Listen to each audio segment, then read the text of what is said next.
Welcome, ladies and gentlemen, to St. George, Utah, at the Canyons Complex. We're here on field number 1. I'm Chuck Smith, the Associate Athletic Director here at Tyler Junior College. And still waiting on a couple games that are going on behind us to finish up this day 1 matchup between your Tyler Junior College Apaches and the visitors on the scoreboard, Wallace State Community College.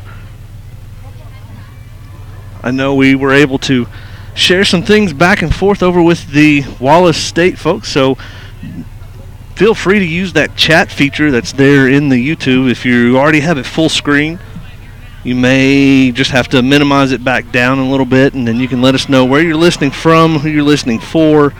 Always love to interact with folks that way. We're going to try and get the scoreboard feature, the little overlay that's down at the bottom there, going. And yes, I know on the right side towards first base it is a little bit dark, but with the way the sun is setting directly behind home plate, it's creating a shadow that the iPad camera lens is having a little bit difficult time there. So I'll try to keep up with it as we go along if I need to try to readjust some of the focus, but for the most part it should be.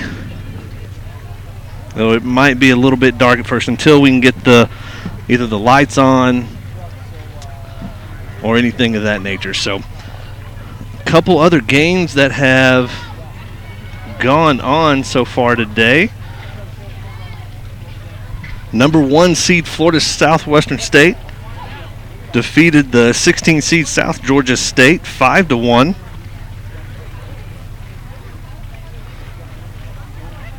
Currently in a game right behind us that we're still kind of waiting on, number 8 seed Seminole State and number 9 seed Howard out of Texas. Seminoles up 8-5 in the top half of the 6th.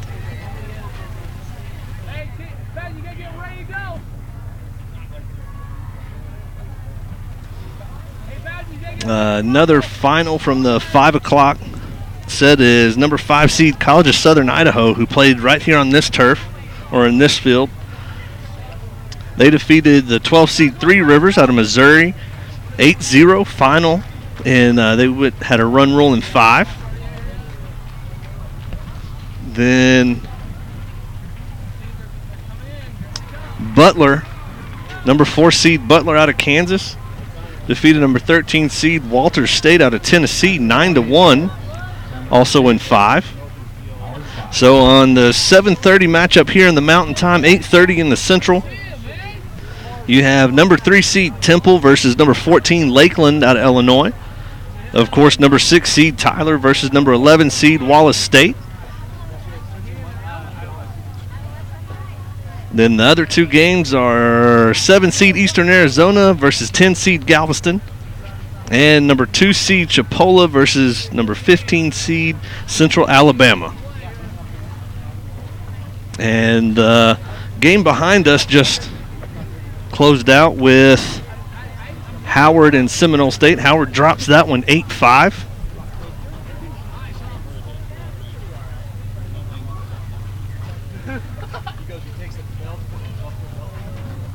But as you can tell, we're still, this first day, everybody will start the 5 o'clock games. Everybody started that at the same time. And the 7 o'clock games will also start all at the same time because of different little opening ceremonies and announcing the starters and all that. So we'll go ahead and kill the microphone for now. And let me make sure I can update over here on the side. That way nobody, I know we're running a little bit behind schedule as we're supposed to start here in about 5 minutes, but with the other games going a little bit later and then wanting to start all the games at the same time today just as part of the opening day festivities. But we're going to take a few moments and I'll update on the chat side there in YouTube, and we'll be back.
And introducing the starting lineups tonight.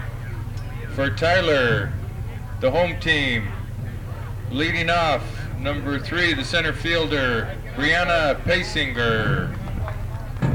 Hitting second, the right fielder, number 15, Rebecca Snow.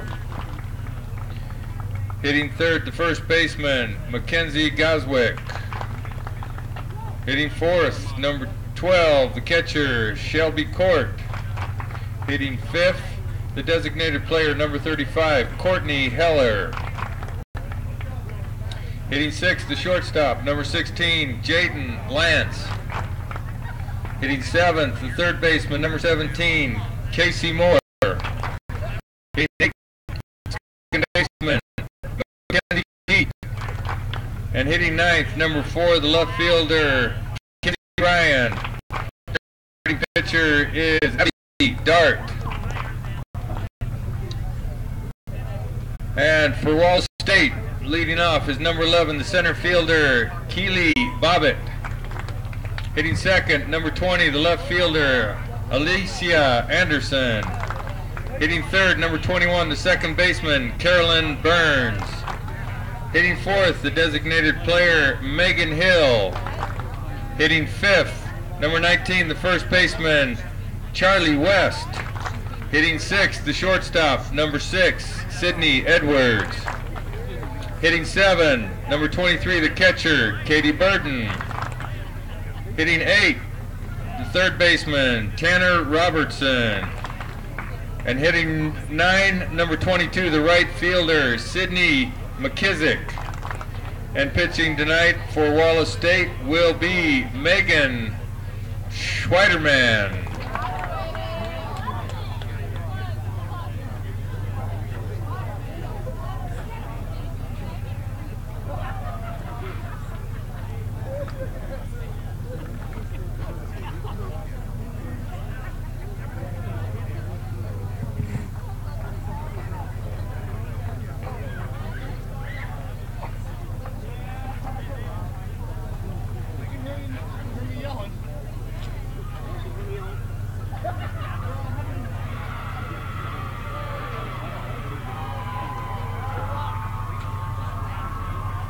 Softball fans, on behalf of the National Junior College Athletics Association, St. George City, and the Canyon Softball Complex, welcome to the 2018 NJCAA Division I Softball National Championship. This is Game 5 of the tournament, featuring the Lakeland Lakers and the Leopards of Central College. Here are the lineups. First for the designated visitors, the Lakeland Lakers. All right, here we go!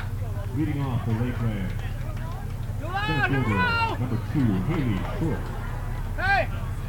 Right here! In the center spot, left fielder, Hey, let's Alina go! Wright. Here we go! Third baseman, Delaney Johnson. In the fourth spot, Here we go! shortstop, Madeline Adams. Player number 28, the designated player, Hope Collier. Playing first base, number 42. Welcome back, ladies and gentlemen. Try to keep the crowd mic going there, so that way we can get a little bit of the announcements. But just in case, I got the Wallace State lineup as they were reading it out, so we'll try to go through.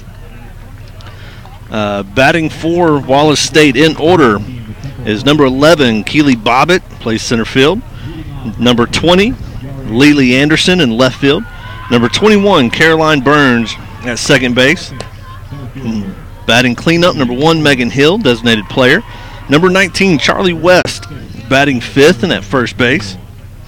Batting sixth, number 6, Sydney Edwards, and shortstop. Batting seventh, number 23, Katie Burden. Also, she's behind the plate catching. Batting eighth, number 16, Tanner Robertson. She's at third base. And batting ninth, number 22, Sydney McKissick, and in right field. In the circle for Wallace State is Megan Schweiderman. And we'll set the patchy line up. In the circle for Tyler is Abby Dart. Behind the plate, Shelby Court. Left to right across the infield, Casey Moore, And leading off for Wallace Jaden State, Lance, number 11, the center Mackenzie fielder, Pete, Keely Bobbitt. Mackenzie Goswick. Left to right across the outfield is Mackenzie Ryan, Brianna Pacing, and Rebecca Snow as we get the first pitch underway. Ball one low and away. The sun is beaming right into left field. Mackenzie Ryan having to keep her glove up, even with visor and sunglasses.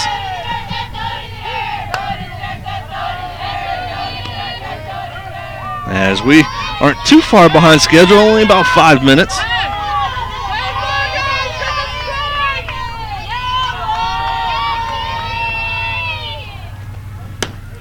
And strike one on that one.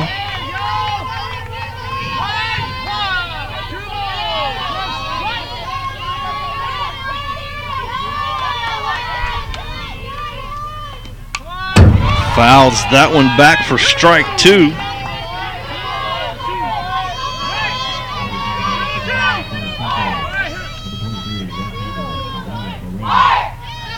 Bobbitt, 447 at the plate on the year, 161 at bats, 72 hits, as the changeup is outside for 3 balls, 2 strikes, full count.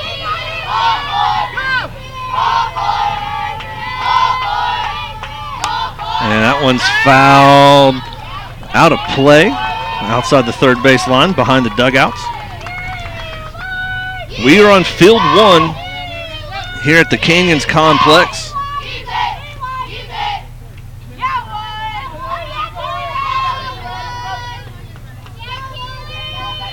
Tyler comes in with a 53-12 record, 22-6 in conference. The Region 14 tournament runner-ups, District L champions. Wallace State comes in 46-11 overall, 29-1 in conference.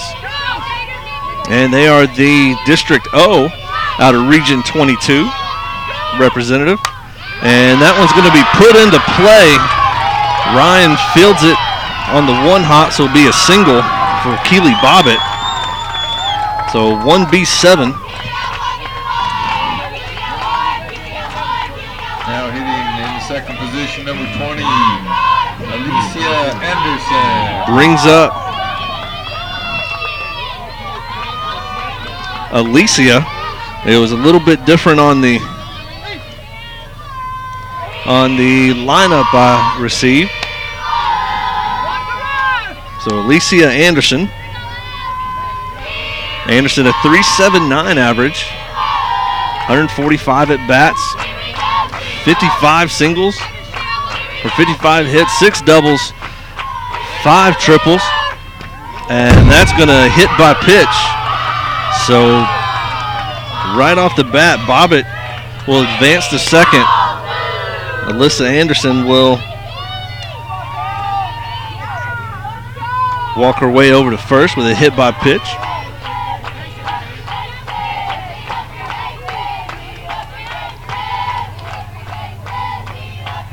On the year, Abby Dart in the circle, 36 appearances, 27-2, has 35 starts coming into the tournament, 13 complete games, 178 2/3 innings pitched.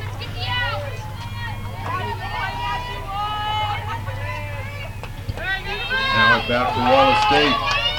Has 188 strikeouts, 82 walks, and shows bunt.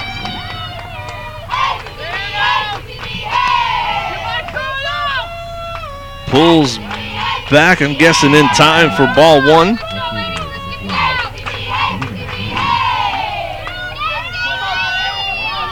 So 1-0 count now for Caroline Burns. Gonna do the easy play at first, little sack.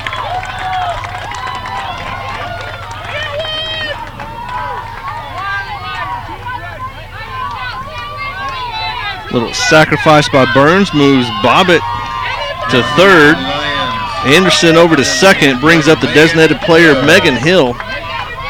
308 average, 156 at bats, 48 hits, 11 doubles. As strike one goes across. So 48 hits, 11 doubles, 3 triples, 6 home runs, 42 RBIs. And swings through that one for strike 2. He's on the tops, black pants, and then gold socks with white stripes at the top on the calf. And swings through that one for number 1.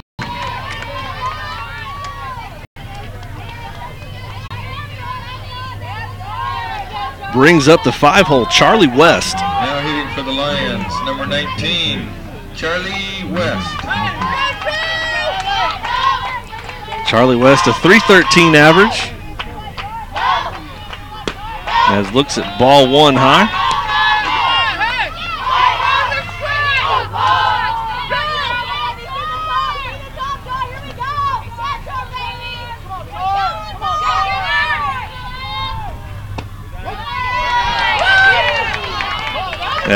Got the scoreboard there in front of you update. Try to do a couple different things and at least try to get that scoreboard up. There's 2 outs. Now a 1-1 count at the plate as called strike 2. Great movement on that one towards the outer half.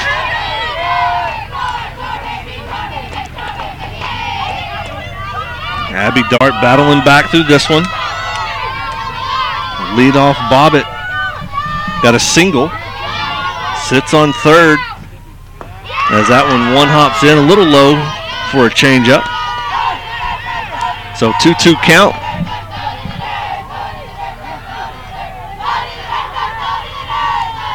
Bobbitt sits on third, Anderson on second, and that one's popped up, and Jaden Lance is going to be able to sneak over, fight through the sun, get that one. So TJC battles back after getting the first 2 on. Up for Tyler. We'll go through go ahead and stay with this one.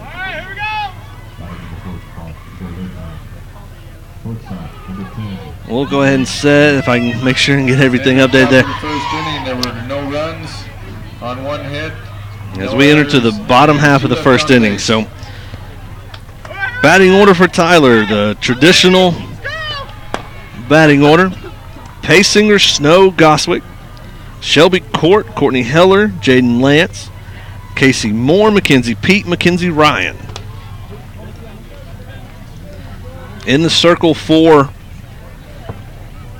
Wallace State is their ace, Megan Schweiderman, freshman pitcher, 34 appearances, 21-6 on the year, 20 complete games, 185 innings pitched,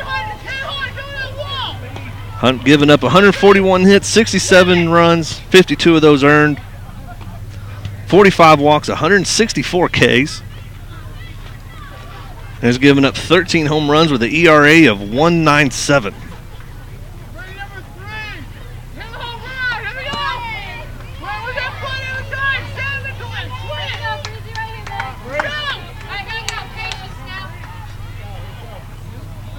And leading off the bottom of the first inning for the Tyler Apaches. So number 3, Brianna Paysinger. Brianna Paysinger Leads it off. .430 batting average on the year. 186 at-bats, 80 hits, 17 doubles, 3 triples, 8 home runs, 44 RBIs. Has drawn 41 walks. Struck out 15 times. And has 23 stolen bases. Looks at strike 1.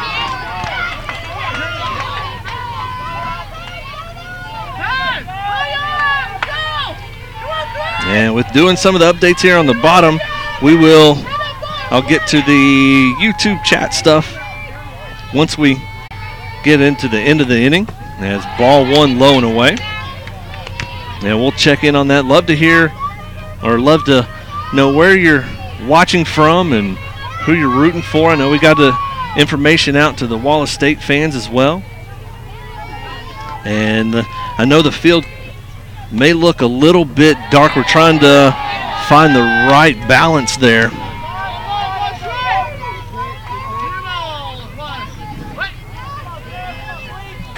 2-1 count now for Paysinger.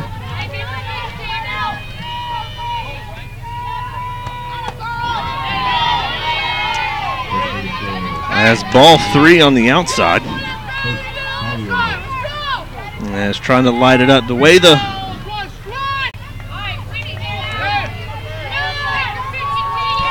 the sun is setting behind us is a doozy, and that's going to be ball 4.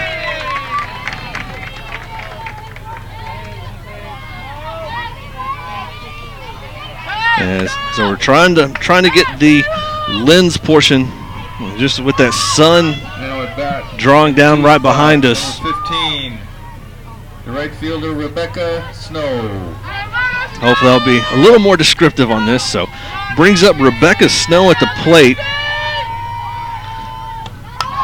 Snow lays down a bunt right back to the pitcher. Going to get the sacrifice bunt to move Brianna Paysinger over to second base.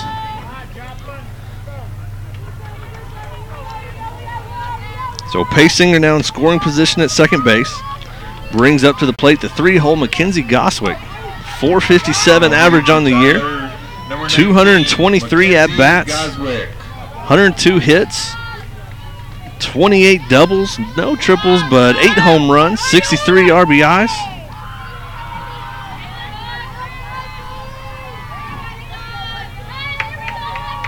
So with 1 out, Paysinger on second. Goswick looks at strike 1 across the middle.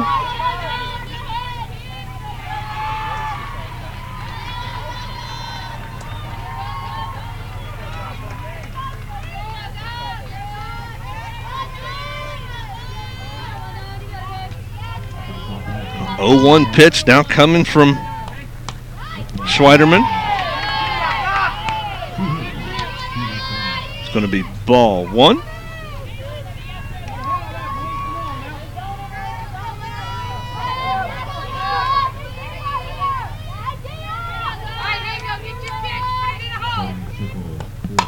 And that one's fouled over to the field right behind us. Right behind us is field 5. We are in field number 1. So 1 ball, 2 strikes to Goswick at the plate. Brianna Paysinger, leadoff walk, now sits on second by way of a sacrifice bunt by Rebecca Snow.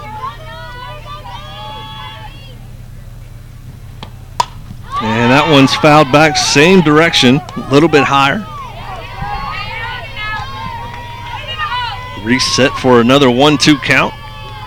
Wallace State in the orange tops, blue or dark navy blue pants and orange socks. And looks at that one low and away for ball 2.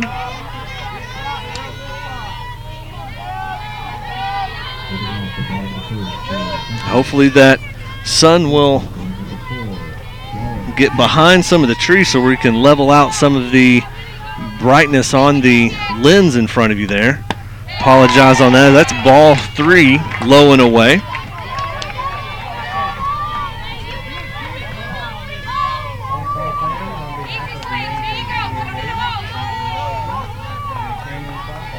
So full count now for Mackenzie Goswick. Paysinger sits at second, 1 out. And that's going to sneak through for a hit out to left. Paysinger's going to hold up at third. Goswick's going to advance to second on the throw in. So Goswick will get a 1B7. She'll advance to second on the throw in as it was headed to home, but Paysinger will be on third. So runners at second and third. Shelby Court to the plate.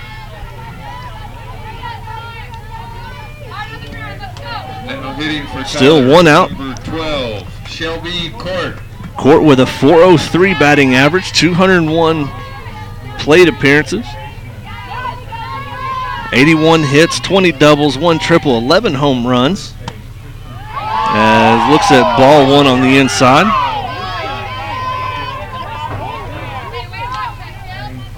Has walked 25 times, or she has 72 RBIs, walked 25 times, struck out 12, and has 24 stolen bases. So 1-0 count as the pitch number comes in from the Wallace State dugout. So the 1-0 count. And almost tried to sneak a bunt in there, but for strike one. Couldn't quite connect. Paysinger on third. Goswick on second. 1 out.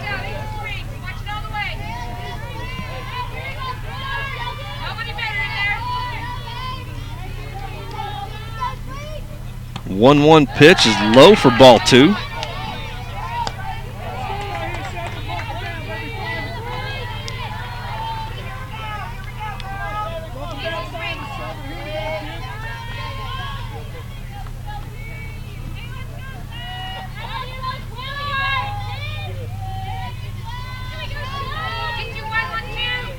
Two 2-1 pitch now. Looks at strike 2 on the outside half. So far, both sides of the ball, or for both squads, that breaking on the outside half is a pitch to battle for. So 2-2 count, 1 out. Paysinger at third, Goswick at second. And that's just going to dribble foul down the third base line.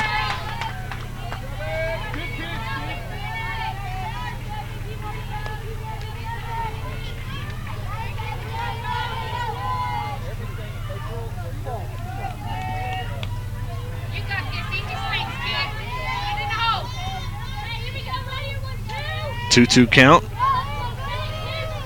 1 out, 2 on. Runners at second and third for Tyler. Bottom half of the first. Still scoreless, and not going to get that call. Going to get the count back to full.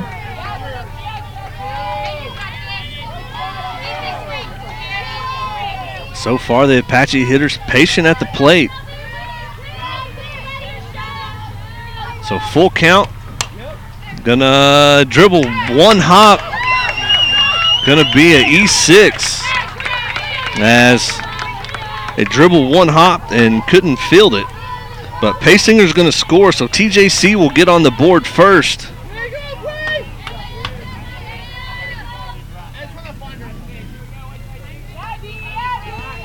Now hitting for Tyler, number 35. So that brings up player Courtney Heller.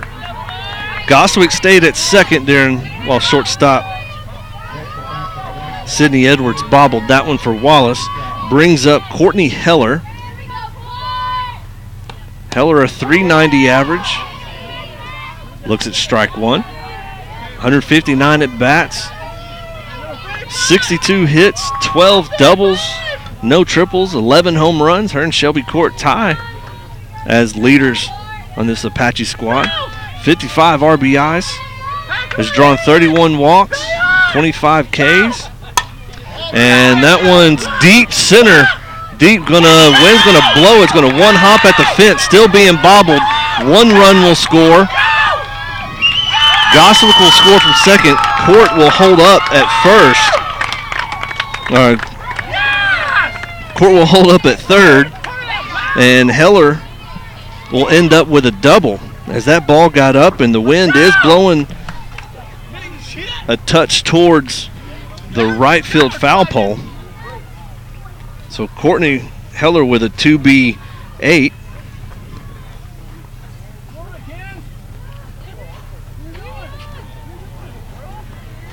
So TJC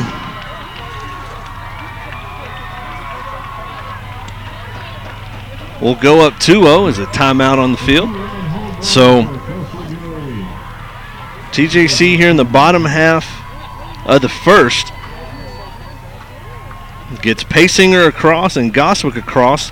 Court sits at third. Courtney Heller at second. Brings up the shortstop in the 6-hole, Jaden Lance.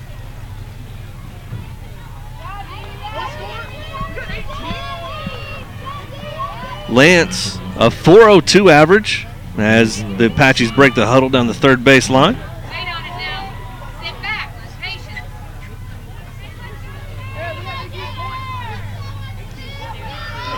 Lance, a .402 average, 184 plate appearances, 74 hits, 15 doubles, 5 home runs, 56 RBIs, and 25 stolen bases.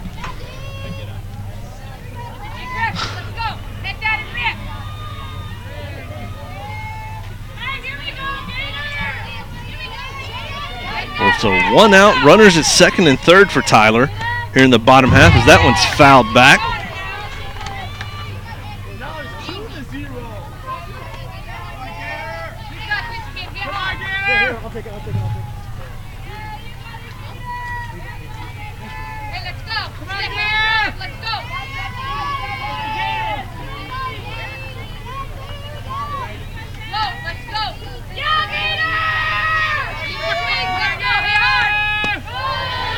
That's ball 1 up and in.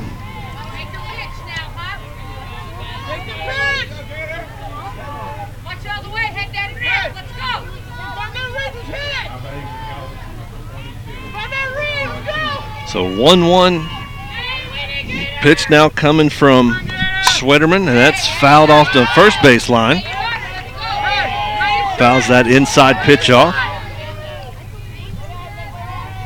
Shelby Court on third, Courtney Heller on second. Jaden Lance at the plate with a 1-2 count and 1 out. TJC leads this one 2-0 here in the bottom half of the first. Looks at ball 2 away. As you can tell, the sun continues to set. It's like you almost wish it could speed up about 30 minutes and they turn the lights on, and hopefully the camera would line out a lot better then, but hopefully not too dark for you right now. And that's strike 3 looking on the inside.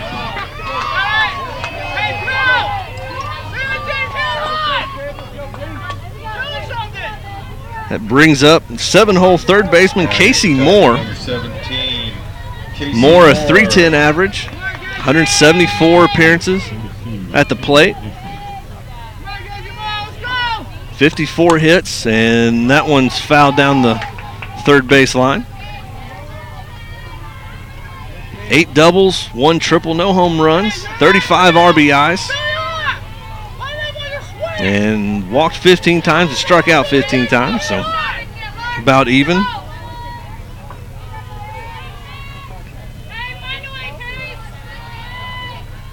So Apache's up 2-0. Here's the 0-1 pitch, and that's just going to be right past the third baseman, and Heller's going to hold up at third, have to dive back in. So Casey Moore will get a 1B7. She moves over to second on the throw. She'll also get the RBI. Shelby Court will score on that one. Courtney Heller stays at third. Brings up Mackenzie Pete, the 8-hole. So TJC now up 3-0. Mackenzie Pete looks at strike 1 on the inside. Petey, a .284 average, 148 at bats, 42 hits, 5 doubles, 1 triple, 1 home run, 28 RBIs. Now that's ball 1, low and away. Petey's filled a big spot for Tyler this year as starting second baseman Tommy Goodman suffered a ACL injury in the fall. And so Petey had to step in there, but good news for Goodman, she signed with former Apache head coach Nicole Dixon down at SFA, so she'll still have 3 years to play, or 3 years of eligibility to play. So, but Petey now a 2-1 count, fouls that one back to even it up at 2-2.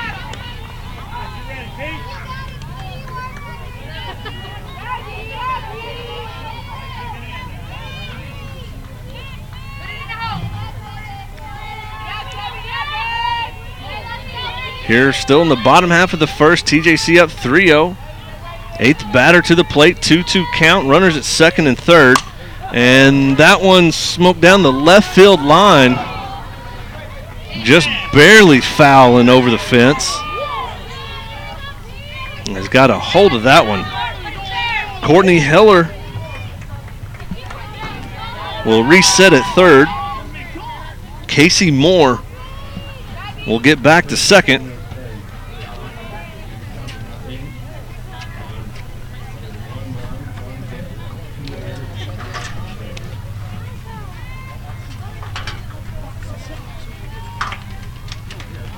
As we, with all the foul balls going, we had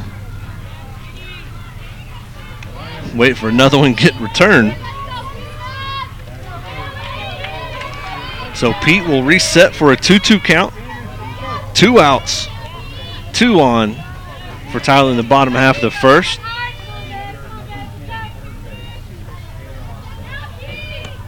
And that one's over to short, gonna one hop, throw it over and out. So Petey will be out by way of 6-3.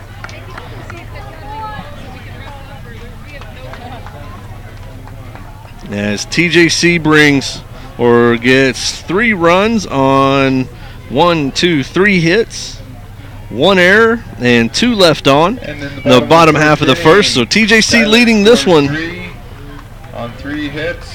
3-0 after 1. Left on base. We'll take a little bit of a break and I'll come back and try to get the different shout outs that are all streaming through on the YouTube chat there. But we'll be back in a moment. TJC leads this one after 1 complete, 3-0.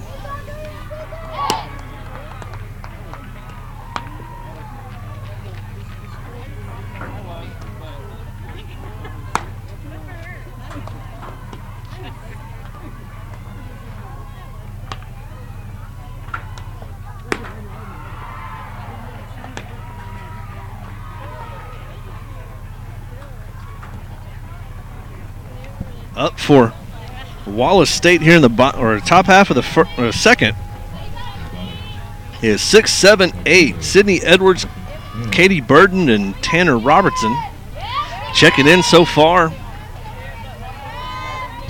The Pete family down in College Station.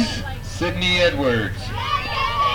Some Wallace State folks down in Panama City, Florida, would trade you right now, as that's a first pitch swinging over to Lance at short and scooped by Mackenzie Pete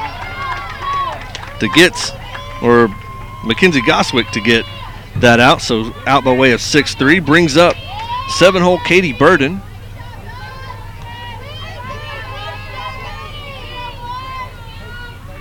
Now hitting for Wallace, number 23, Katie Burden.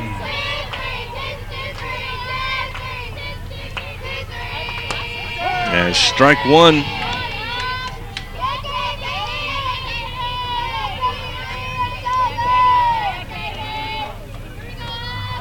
So Katie Burden on the year.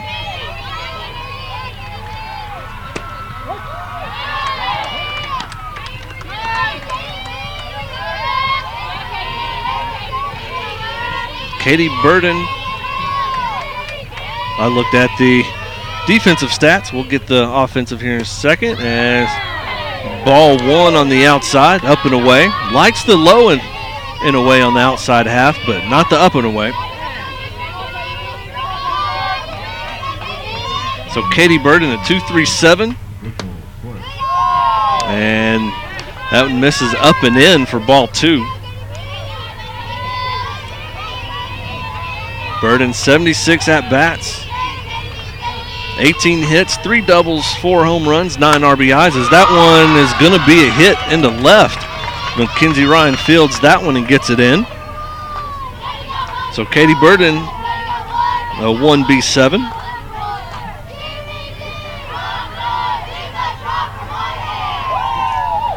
Brings up number 16, Tanner Robertson. Robertson, a 3.26 average, 132 plate appearances. 43 hits, 9 doubles, no triples, 3 home runs, and 24 RBIs, 15 stolen bases. Now hitting for Wallace State, number 16, Tanner Robertson.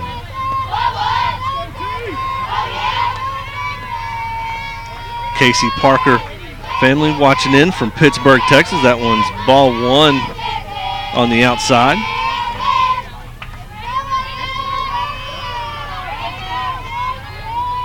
Some folks watching in from Alabama. Again, we'll try to fix that as soon as the sun fully gets off the field. Will help a little bit on that shadow as that one's popped up. Little lazy fly ball over to second. So Robertson will be out by way of F4. So 2 outs brings up the 9-hole Sydney McKissick. McKissick a .360 average, 139 at bats, 50 hits, 3 doubles, no triples, no home runs, but 17 RBIs and 17 stolen bases. And that one's fouled back. I'm sorry. Next. This is number 10. And as the ball comes out onto the field from one of the other on field number 2, a little foul ball comes onto the field, so stop play down the first baseline. So 0-1 pitch from Abby Dart. Gets strike 1 or strike 2 called on the outside. Katie Burden sits on first by way of a 1B7. McKissick at the plate, ball 1 low and away. 2 outs.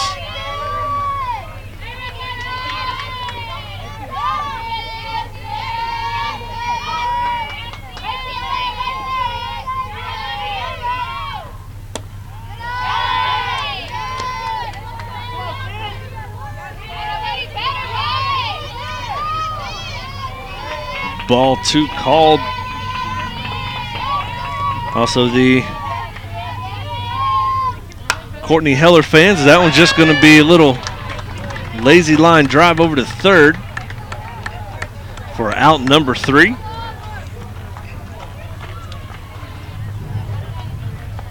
So no runs on 1 hit, no errors, and 1 left on. Top of the second, Wallace State scores no runs. As number 9-hole Sydney McKissick out by way of a 1 left on base. L5. I'll go ahead and give it a little line shot.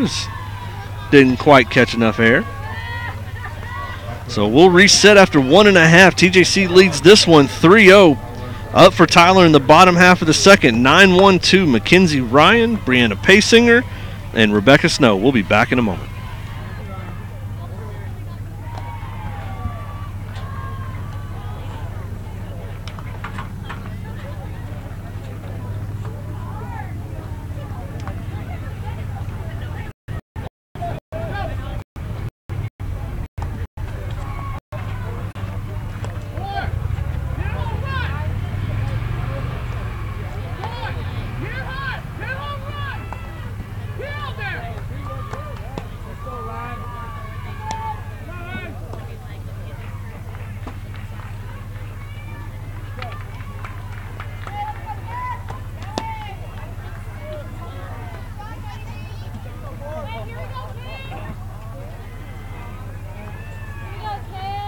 We're back here in St. George, Utah at the Canyons Complex. I'm Chuck Smith, the Associate Athletic Director at Tyler Junior College.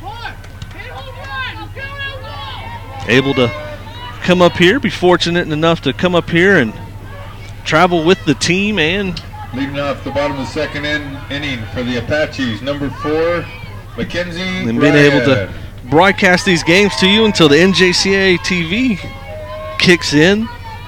Hopefully we're still playing at that point. Positive vibes coming on this end. And that's a first pitch swing, and it's going to be another bad hopper. And Mackenzie Ryan will get on by way of E6.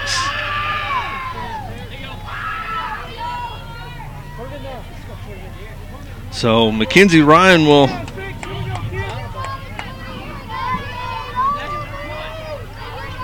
get on by way of E6 to lead off, so that resets the top of the lineup. For Tyler. Brings up Brianna Paysinger. Scored a run and was walked back in the first inning. First pitch swinging back on that hits just above where the iPad and camera and everything are. I also want to thank Dr. John Groth for watching in from Plano as the baseball team starts their postseason tournament play at the District C tournament up there tomorrow. And that one's going to be foul off the left field fence.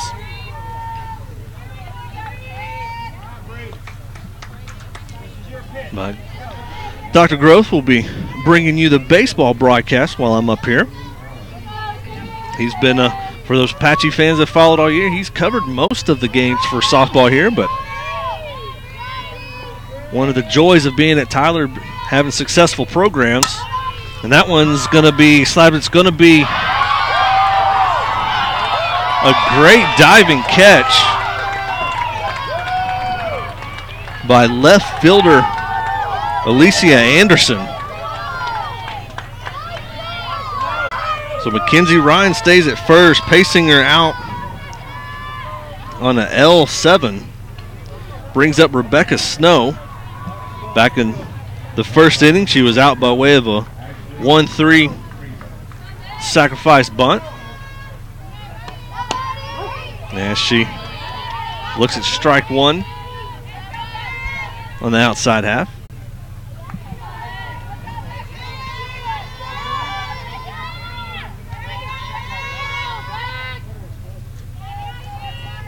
Also in postseason play is the TJC men's tennis team, as they're in the quarterfinal day. That's strike two on the outside call. Apache men's tennis went 9-0. All 6 singles, all 3 doubles. 1 in the quarterfinals. All of them are on to the semis. Last week, the women's tennis squad, and that one's swinging through for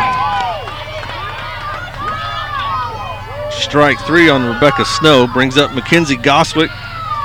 Run scored and a single out to left back in the first inning. So with 2 outs, Mackenzie Ryan now hitting for Tyler, number 19, stays still on Goswick. first. We'll bring up Mackenzie Goswick at the plate, but women's tennis won championship number 59 for Tyler last weekend.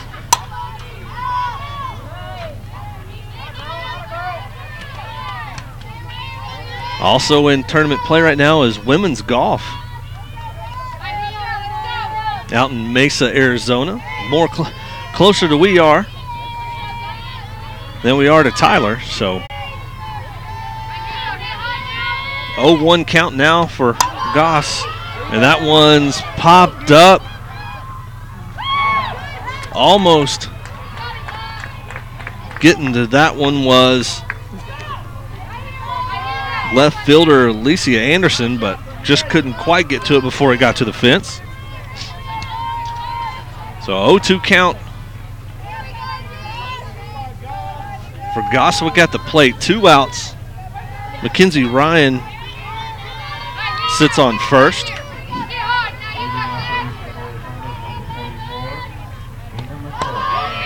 Ball 1 called on the outside.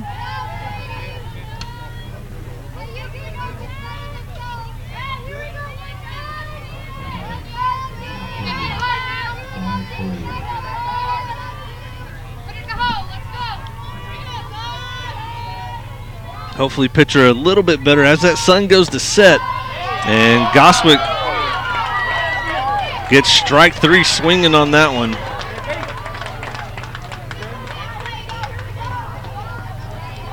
As only lightly committed to that one. So no runs off of no hits, 1 error, and 1 left on for Tyler in the bottom half of the second. And in the bottom of the second After inning, 2 complete, Tyler TJC scores no leads runs. this one 3-0. Due up for Wallace State, 1, 2, 3. Bobbitt, Anderson, and Burns. We'll be back in a moment. 1 hit with 1 left on base. After 2 innings, the score remains Tyler 3, Wallace State 0.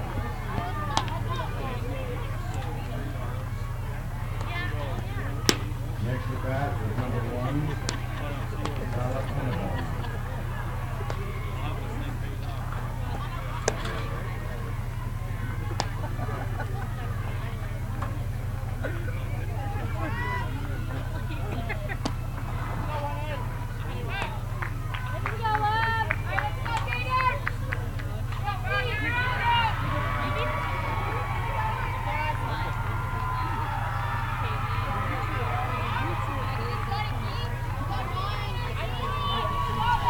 We're back here in the top half of the third inning. Bobbitt, Anderson, Burns up for the third inning for Wallace State. Number 11, Keely Bobbitt. Bobbitt led off the game with a single out to left back in the first. And strike one called on the outside. Also, fans, a game we like to play. We're not really playing, we're just trying to search to see if he's doing anything, is if you can let us know as ball two or ball one low and away, if you could let us know where head athletic trainer Eddie McGuire might be. Rumor has it he might still be running by the little baseball fields at the Waco tennis courts, as that one's right back up the middle to Abby Dart, over to first for the out. So out by way of 1-3. So not sure where he might be. Rumor has it he still might be running out near the ball fields, as last week got confirmed. But if you could let us know if you happen to know where head trainer Eddie McGuire might be. As with one out, that's strike one called.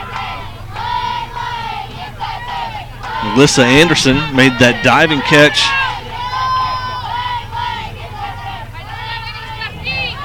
As that's a bunt fielded by Moore and a stretch by Petey. Alyssa Anderson goes down by way of 5-4 as Pete stretched out like a first baseman on that one. Brings up the three-hole, Caroline Burns. Now hitting for the Lions, number 21, Caroline Burns.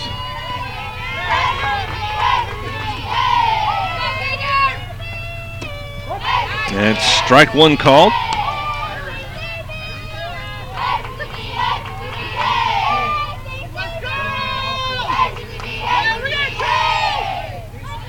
Oh, 0-1 count now for Burns at the plate, 2 outs.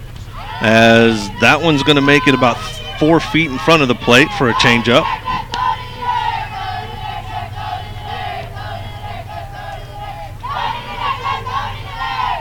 Just got a tip. Rumor has it that Eddie McGuire, head trainer, may be located with other assistant athletic director Kelsey Weeks.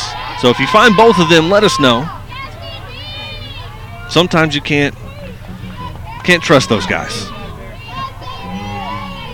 As the banter continues. 2 balls, 1 strike to the 3-hole. Caroline Burns as she fouls that one back. So it'll be 2 balls, 2 strikes, 2 outs. TJC leading this one 3-3 or 3-0 in the top half of the third in this opening round of play at the 2018 NJCAA National Tournament. And that one's going to be in for at least a single out to right center. Should be a stand-up double. Caroline Burns, 2B9, as that one found the gap and 2-hop to the fence. Caroline Burns showing the speed and getting all the way to second. So 2 outs. Burns on second, brings up the designated player, Megan Hill. Struck out swinging back in the first inning.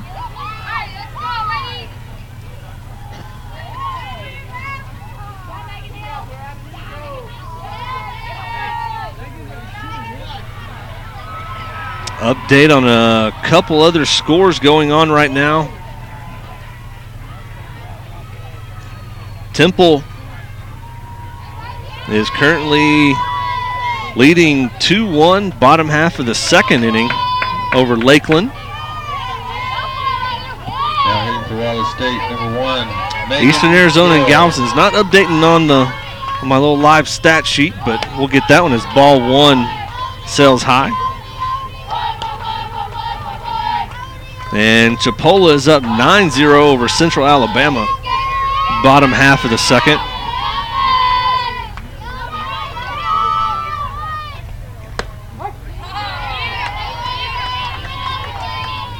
And in the second inning,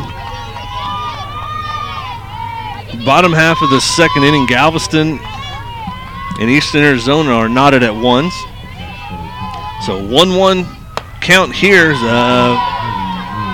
That one sails wide for ball 2. Caroline Burns on second by way of a 2B9 and gets to swing through that one. And he's going to call it a foul.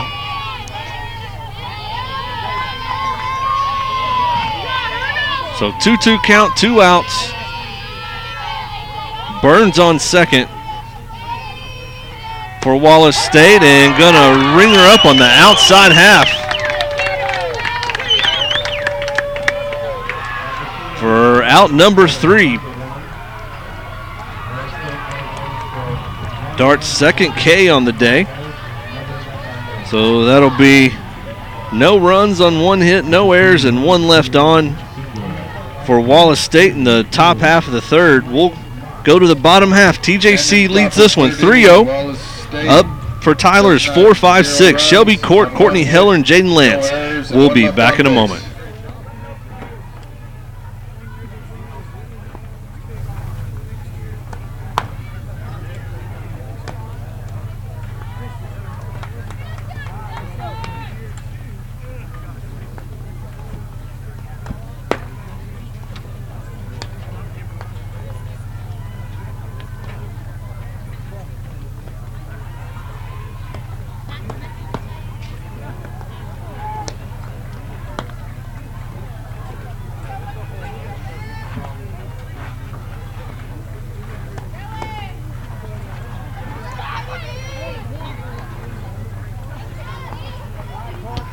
And leading off the bottom of third inning for Tyler. Back here at the Canyons Complex in St. George, Utah, bottom half of the third.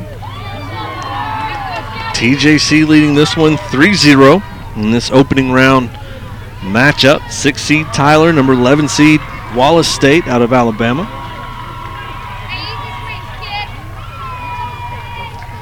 Court first time up, reached by way of an E6, but also had a run scored there in the first.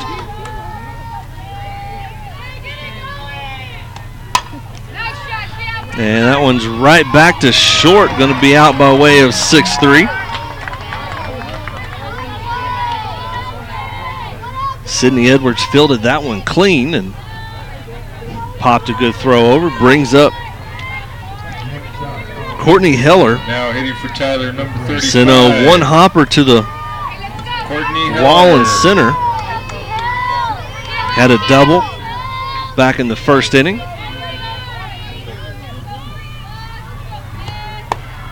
Looks at strike 1 on low and away.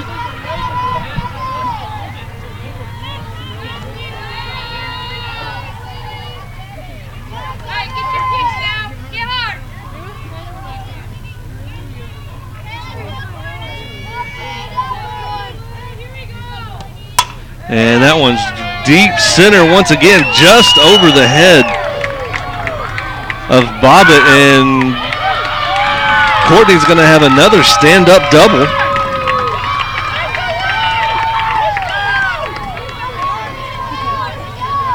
As that one just got over the head of Bobbitt in center field. And we're going to get a runner for Courtney Heller, number 14.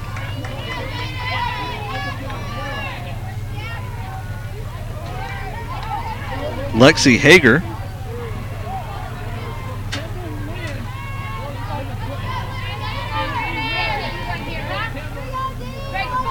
So she'll come in to run for. Now at bat for Tyler, number 16, Jaden Lance. For Courtney Heller. So Lexi Hager, the runner at second. Jaden Lance struck out looking first time up. Looks at strike 1 on the outer half.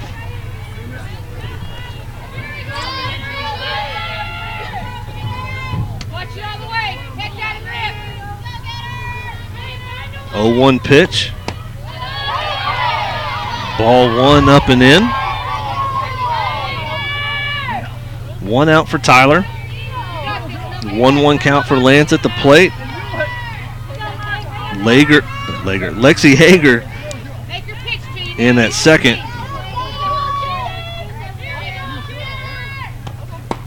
As that one's on the outside.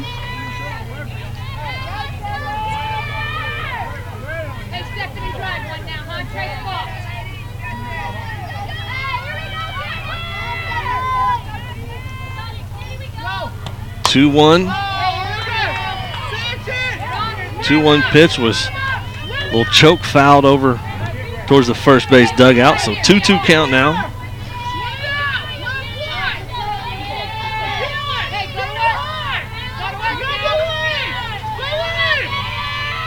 Two-two count, 1 out. Hager on second. Lance at the plate. And gonna look at the inside for strike 3. It's the 4th strikeout for Schwederman. Now hitting number 17. Brings up Casey Moore. Had an RBI and a single out to left back in the first. So 2 outs now for Tyler, bottom half of the third. Strike 1. Across the plate. As the sun sets here in St. George, Utah, sets essentially just behind the first base, in between the first base dugout and home plate. Beautiful mountain scenery for those that hadn't been around, and we'll get the opportunity to give you different views on these different fields. Each view is a little bit different with the mountain structures around here. And that one's fouled off.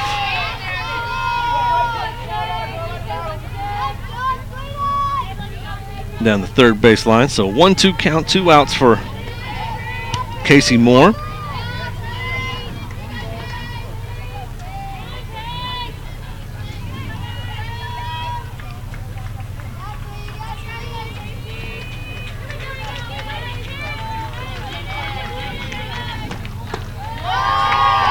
Just a little bit too low.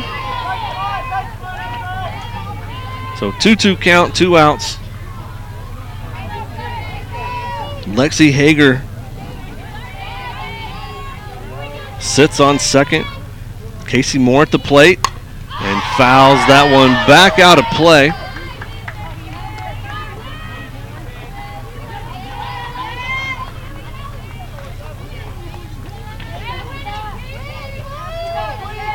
I want to thank those for watching in for Sydney Edwards from Wallace State over there in Atoka, Tennessee,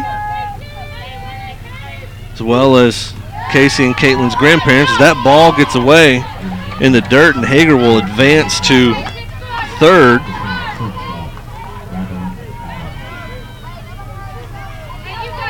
So Casey Moore now with a full count. 2 outs, Hager at third. TJC leading this one 3-0. And that one's a little floater and a wonderful, beautiful diving catch from center fielder Bobbitt. And that one, I think she landed just a little bit hard, but wonderful catch. Hopefully that one got caught. At least someone can view it, as we'll try to reset the lens again. Now that the lights are being turned on, we'll have to wait till the lens adjusts there, but Moore will be out by way of F8. So and in the bottom of no runs, Tyler one hit, on 1 hit, no errors, and one left on. After 3 innings, score is Tyler 3, Wallace State 0. So after 3 complete, TJC 3.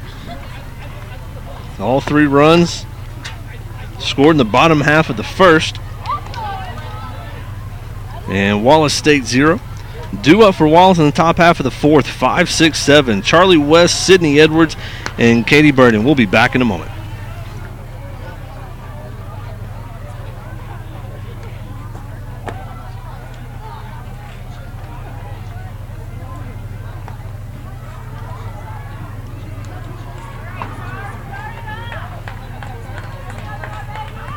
And leading off the top of the fourth inning for Wallace State, number 19, Charlie West.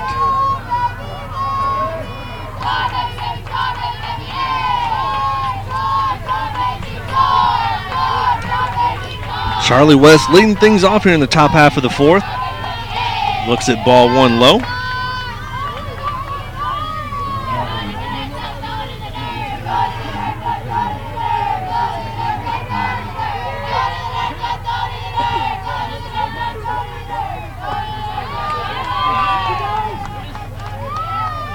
Check call on that one, no go. So ball 2 to Charlie West. West flew out to short back in the first inning. And that one's going to be ball 3 up and away.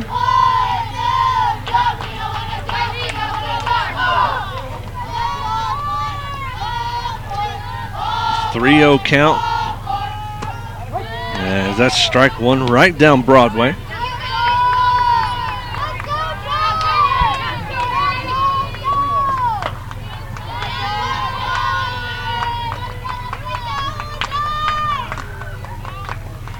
And that one's hits the fence about halfway up. Just a line shot out to left center. And she's going to get a stand-up double.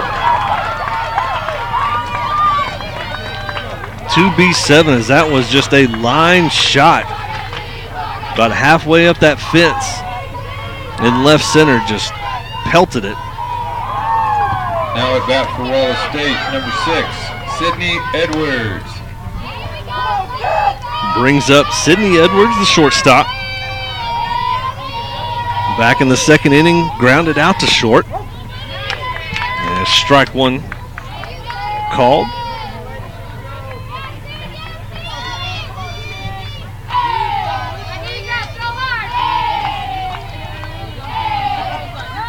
As that one's popped back foul, trying to squeeze a bunt out of it.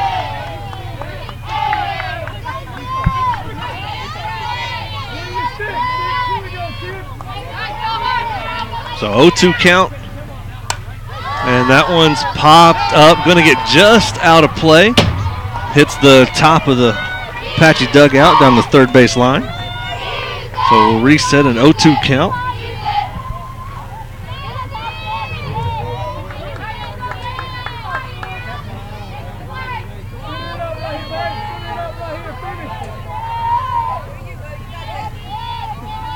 .02 count, and that one's popped out to left center, and little miscommunication between Mackenzie Ryan and Brianna Paysinger as that ball drops into play. So Charlie West will get over to third. Edwards was already standing on second by the time that ball dropped. So she'll also get a 2B7 out of the deal as Coach Wynn goes out to visit with the Apaches, trying to refocus. No outs here in the top half of the fourth. TJC leading at 3-0. Back-to-back doubles. Puts West on third and Edwards on second. Brings up 7-hole Katie Burden. Now hitting for Wallace State, number 23. Got on with a single out to left back in the first.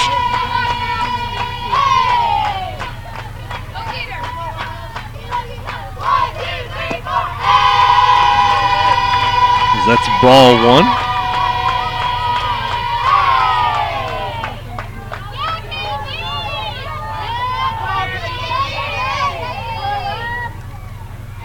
A 1-0 pitch now from Dart. Strike one call.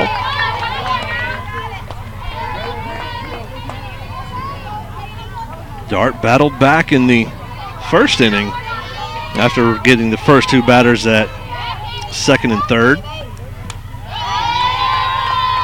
That's ball one, or ball two low.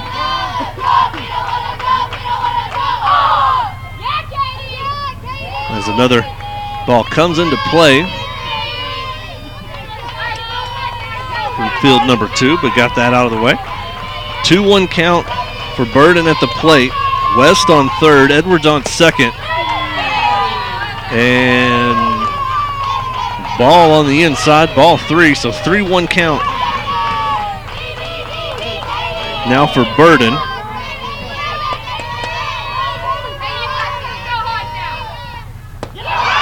And that's going to walk the bases loaded.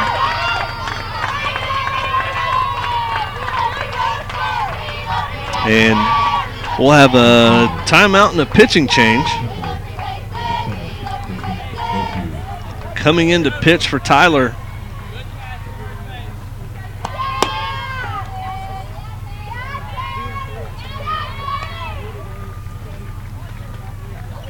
is Audrey Pickett.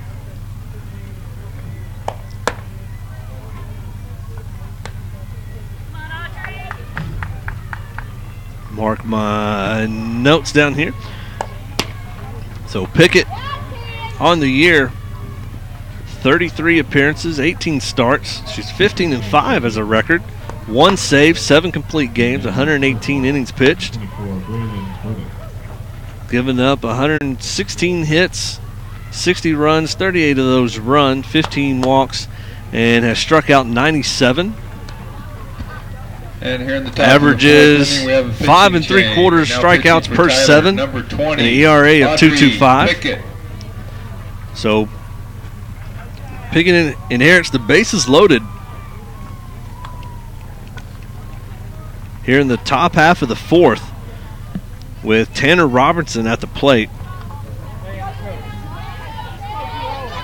Now hitting for Wallace, number 16, Tanner Robertson. Robertson flew out to second back in the first inning, or back in the second inning, and that's a foul ball.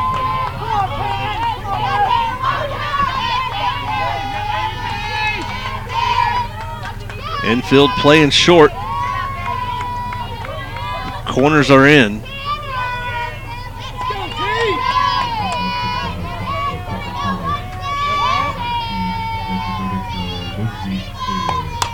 And that one's fouled off down the third base line. So 2 strikes.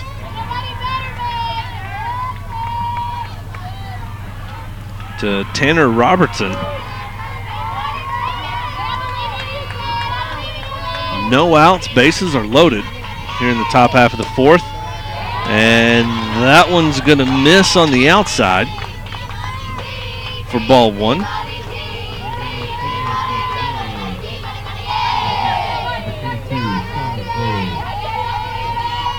1-2 pitch, and that's going to be fouled down.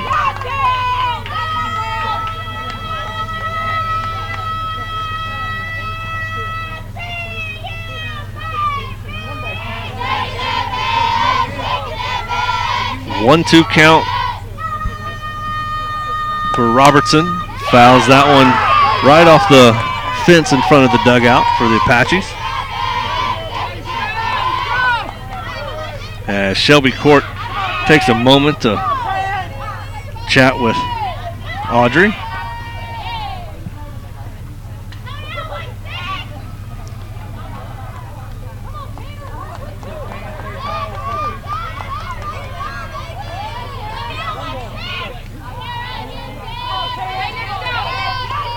No outs, bases are loaded. 8-hole Tanner Robertson up at the plate, 1-2 pitch, and going to get her rung up on strike 3 for out number 1.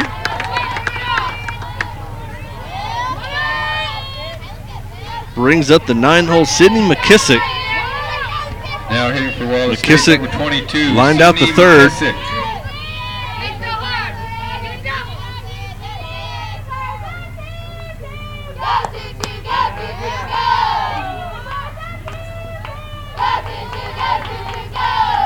Looks at ball 1 away. So with one out, bases are loaded. And that one's going to barely reach out for a foul off. Just goes down in the dirt.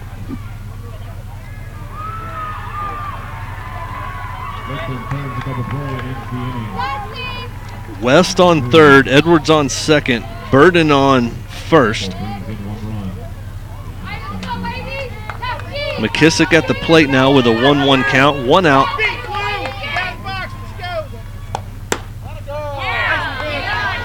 And it's going to miss just on the outside for ball 2.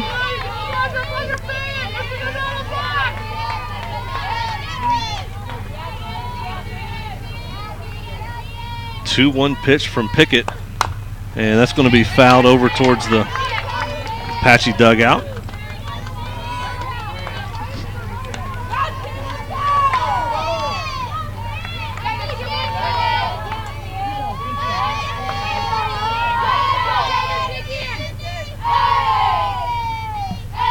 Two-two pitch. Tried to get her with a little bit of a changeup that fell in, but no go. So full count, one out, bases are loaded. Sidney McKissick at the plate, and that's going to bump up. Play at the plate's going to be in time for out number 2.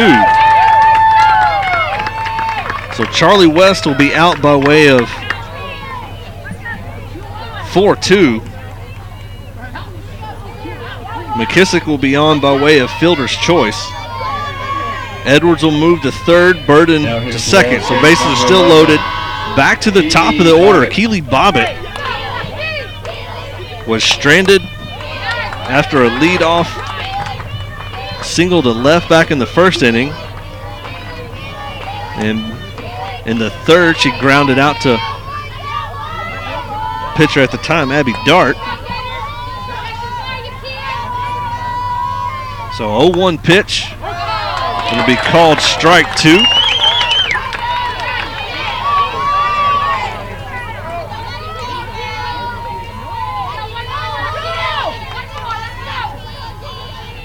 So Keely Bobbitt at the plate, 0-2 count. Outside to see if she try to swing at that one, see if they can entice her.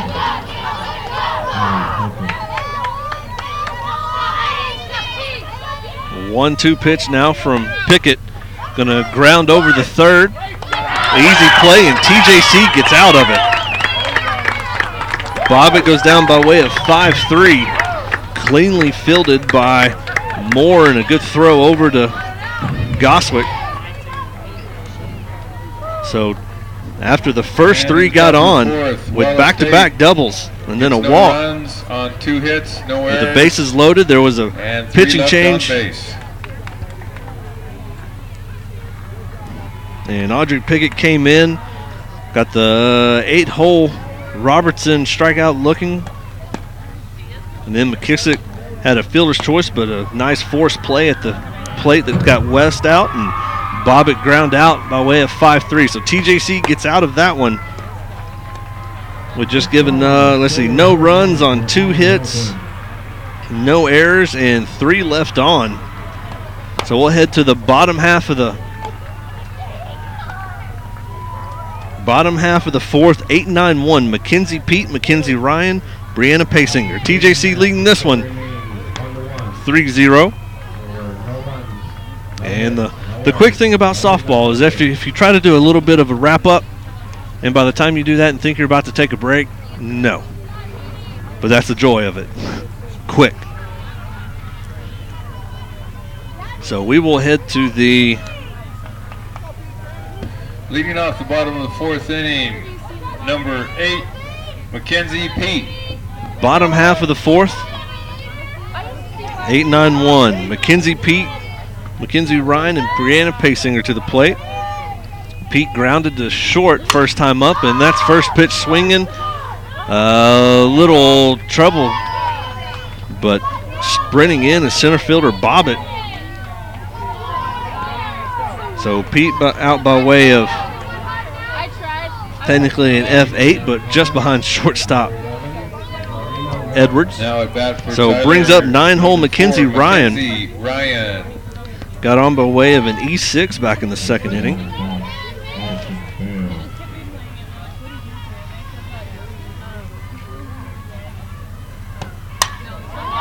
And that's first pitch fouled off.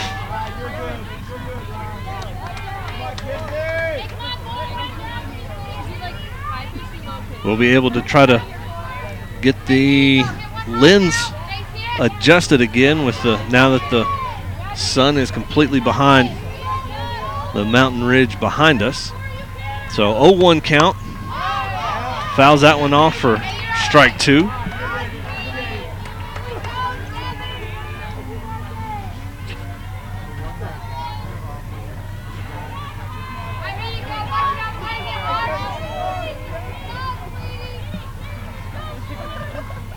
Oh-2 pitch, and just a little bit outside.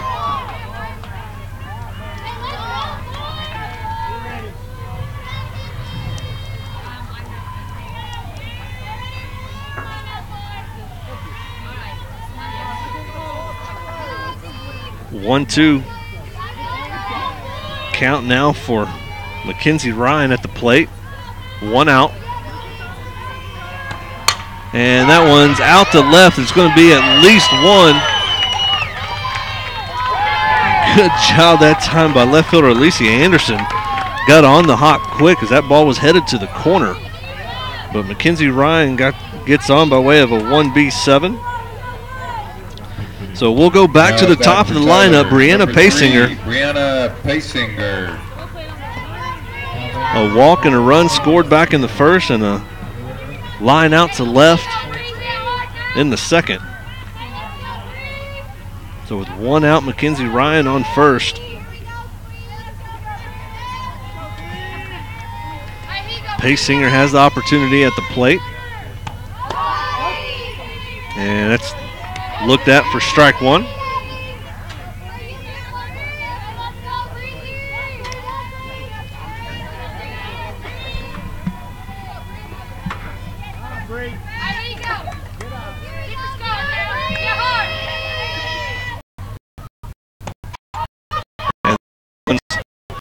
Out to left.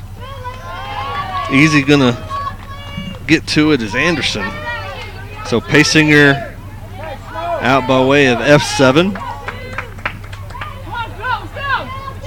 And just tried to get the lens to refocus a little bit right there, so hopefully that brightens up a little bit more. Tyler, number 15, Rebecca Snow. So with 2 outs,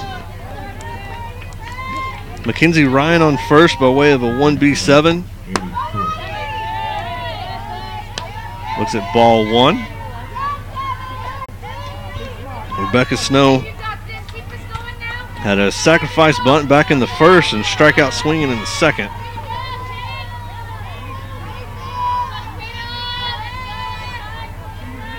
One 1-0 pitch, swung on, out to left, has a chance, and gone. So a 2-run shot by Rebecca Snow.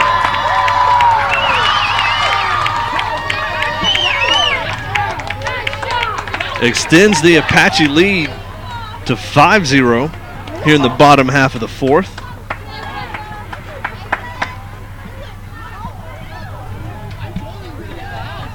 As the wind has actually died down, now that the sun has gone behind the mountain ridge.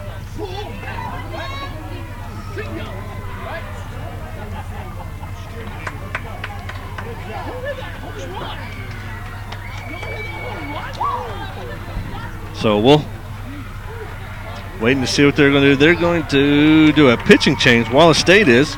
They'll bring in number 34. Let's get her stats. Number 34, Lauren Keplinger.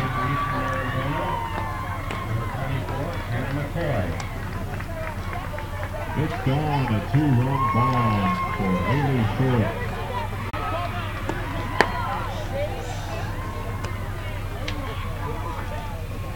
let's see, the stats for Keplinger.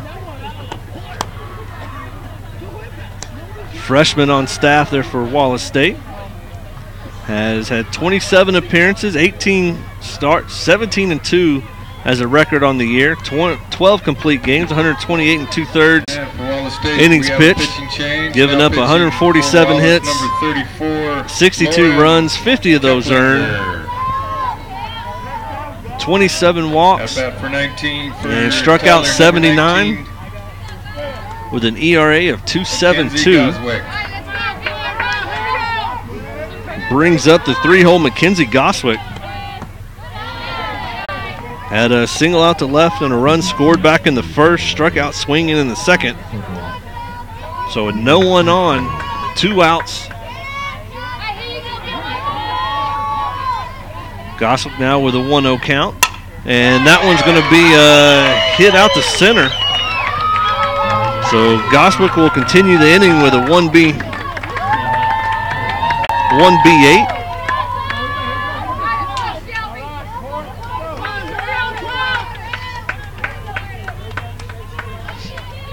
Brings up the 4-hole Shelby Court. Got on by way of an E6 back in the first, but had a run scored. Then grounded to short back in the third.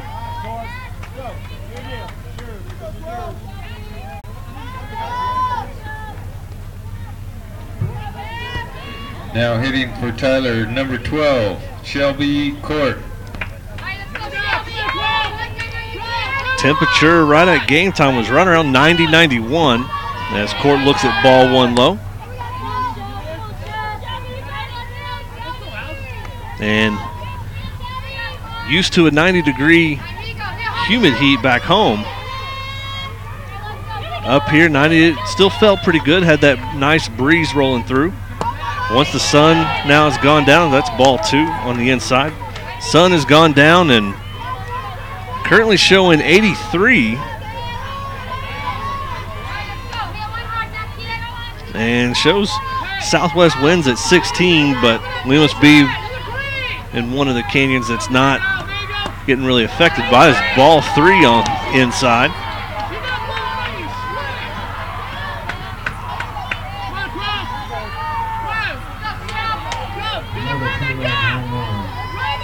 Yeah, humidity right now is at a low 10%. As that's going to be a called strike 1. Up and away it appears, but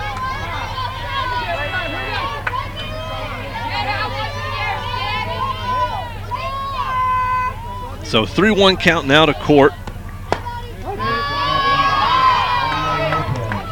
3-2 count.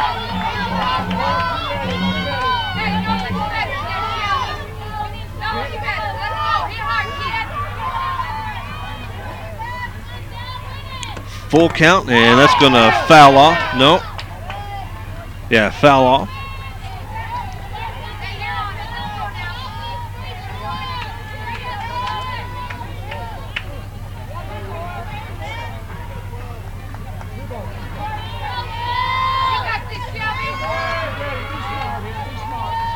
Bottom half of the 4th, full count, and thought it was going to be on the outside. Court takes off, but going to be called for strike 3. So TJC will add 2 runs on 3 hits, no errors, and 1 left on. So after 4 complete, TJC leads this one 5-0. On 3 hits with no errors and 1 left on base. After 4 innings, the score is Tyler 5, Wallace State 0. Due up for Wallace State in the top half of the 5th is 2-3-4. Anderson, Burns, and Hill. Taking a look at a couple of the other games that are going on right now around us. In the bottom of the 4th, Temple is leading Lakeland out of Illinois 7-4. Also in the bottom of the 4th, Eastern Arizona is leading Galveston 4-1. And Chipola is cruising past Central Alabama 13-0. They're headed to the bottom half of the fourth.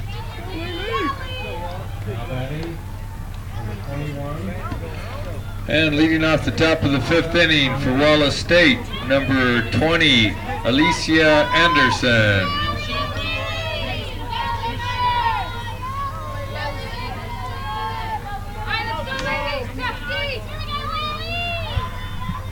So headed to the top 5.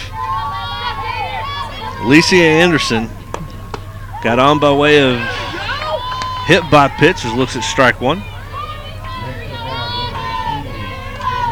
And then grounded over to third back in the 3rd inning. And swings through that one for strike 2. Audrey Pickett still in the circle for Tyler.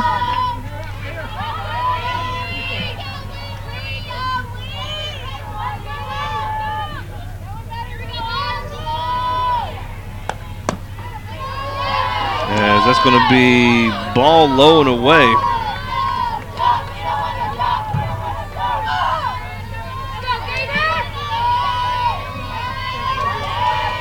1-2 pitch now from Pickett. That's going to be fouled off. So she's going to stay alive.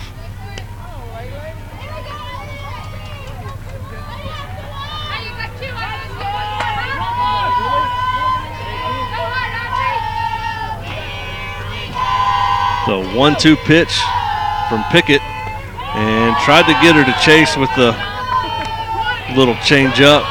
Dropped a little short on the outside.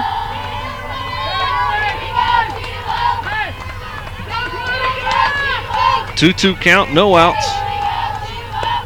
And that's going to be right over to first. Able to get a glove on it was Goswick. Bobbled it a little bit, but grabbed the ball, touched the bag. So 3U in the scorebook. Brings up Carolyn Burns. 21, Caroline Burns. Burns had a sac bunt back in the 1st and a double back in the 3rd. Double out to right. As that's ball 1.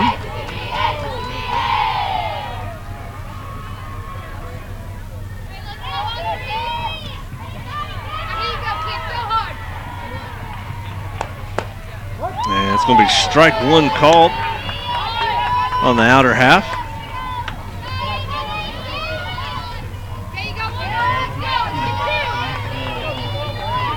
1-1 count for Burns at the plate. 1 out, and that's going to foul off and hit right in front of me. So glad that there's a fence.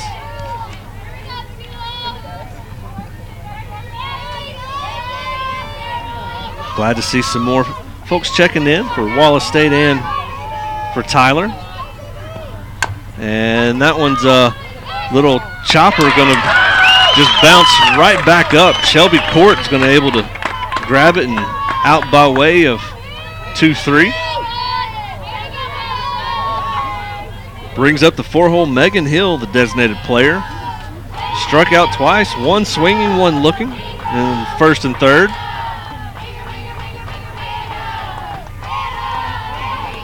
And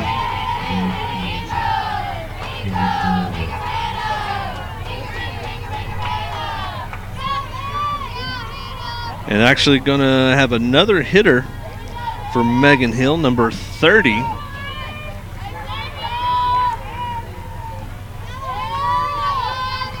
Who is Hannah Ingram.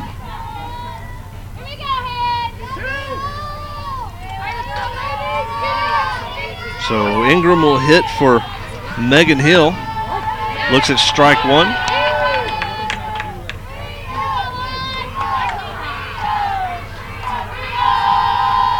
Ingram, a .291 average on the year, 79 plate appearances, 23 hits, and that's strike 2. 23 hits, 3 doubles, 4 triples, 4 home runs, 23 RBIs, 11 walks and 17 strikeouts, and try to get her to chase on the outside, but no go for ball 1. 2 outs, no one on for Wallace in the top half of the 5th. TJC leading this one 5-0.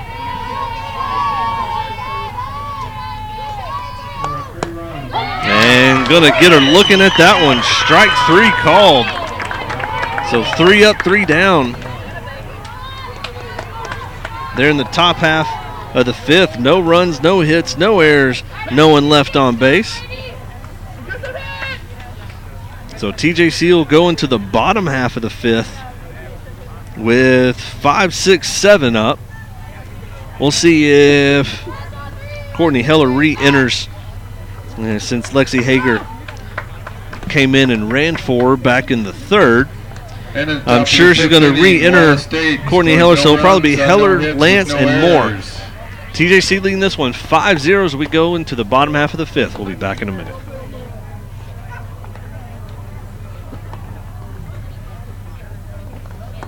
Leading up for Galveston, number 5, Henry Mott.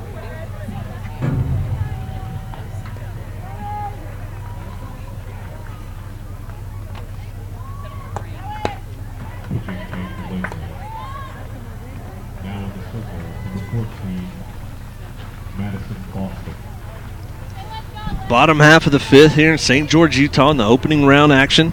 Number 6 seed Tyler leads this one 5-0 over number 11 seed Wallace State. Seen a question come through about the Galveston coaches. Apache fans that followed that region tournament.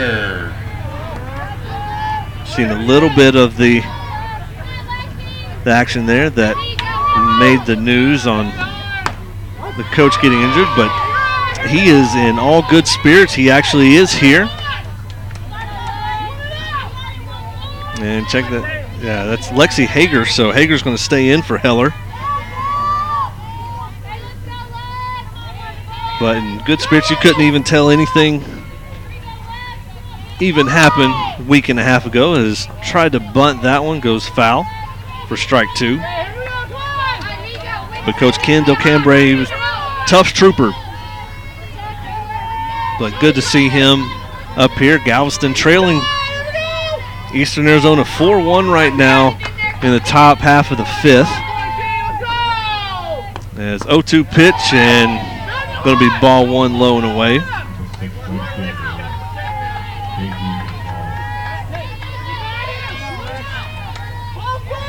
Lexi Hager, 24 plate appearances,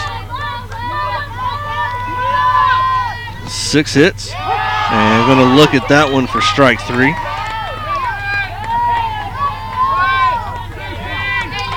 Brings up 6-hole Jaden Lance. Struck out looking back in the 1st and back in the 3rd.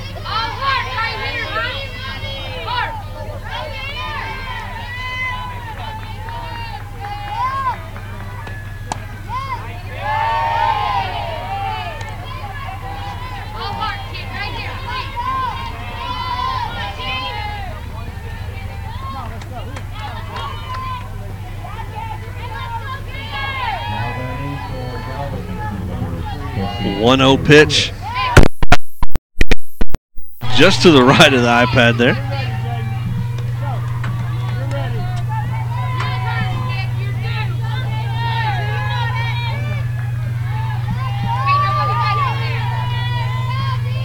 One count now for Lance at the plate, and going to get that one. That's going to possibly fall. She's going to hold on to it. There's a little miscommunication with Anderson and Bobbitt, but Anderson able to keep a glove on it, avoided the big collision. But Lance goes down by way of F7. So brings up Casey Moore. RBI single back in the 1st. Flew out to center in the 3rd. There's 2 outs now for Tyler. No one on here in the bottom half of the 5th.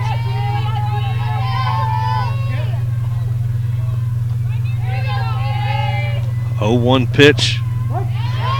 Strike 2.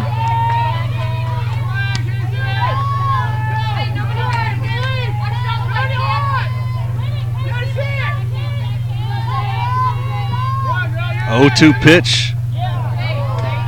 Doesn't chase the one on the outside.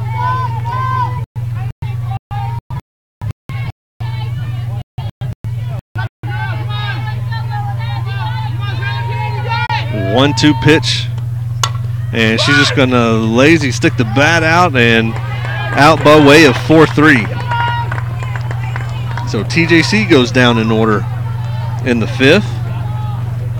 No runs, no hits, no errors, and no one left on. And in the bottom of the 5th inning, Tyler scores no runs. So we'll head to the no errors, and no one left on base.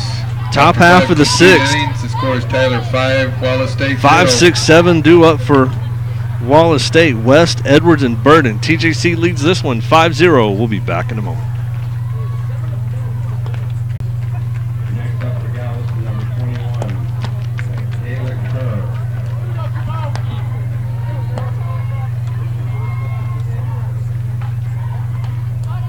Leading things off for Lakeland from the top of the 5th, number 10, shortstop, Madeline Adams.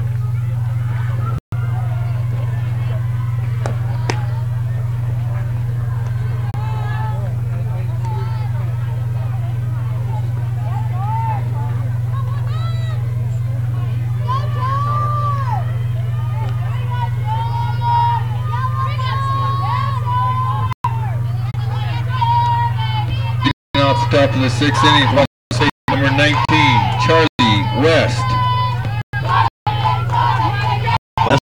Back in the 1st inning, flew out to short. Then had a lead-off double back in the 4th. We got thrown out. A forced play at the plate.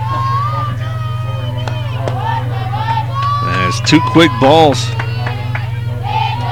come across from Audrey Pickett. Pickett came in back in the 4th inning. Strike 1.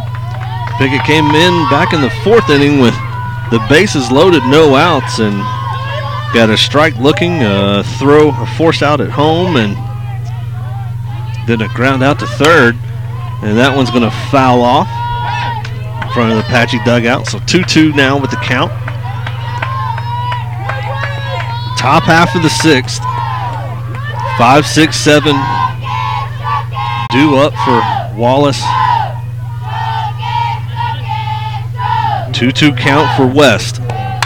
And that's going to get over to, doesn't quite do the hop that Lance was anticipating.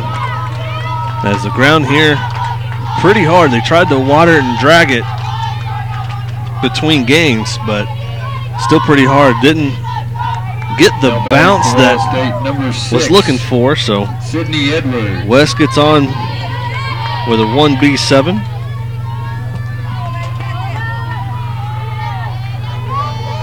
Brings up Sydney Edwards. Grounded out to short, and that's going to be right up the middle and takes a bad hop. Goes right over Jaden Lance's glove. So West will end up on second. Edwards will get on first.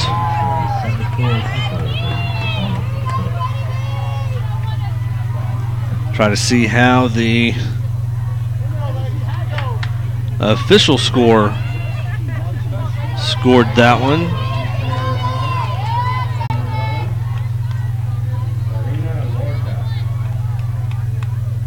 Now batting for Wallace State, number 23, Katie Burden. They're saying singled up the middle, so Edwards will get a 1B9 or 1B8. Looks at ball 1 is Katie Burden. Singled to left back in the 2nd. Walked, but got stranded back in the 4th. So 1-0 pitch.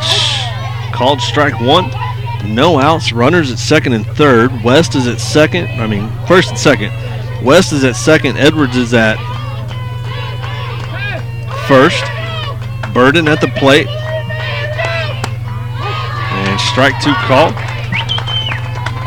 On deck is Tanner Robertson.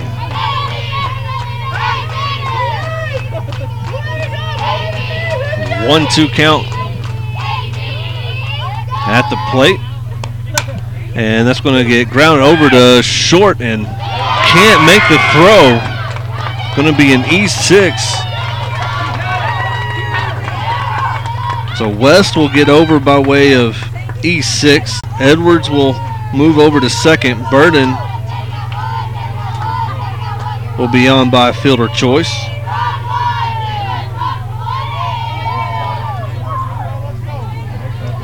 So the bases are loaded.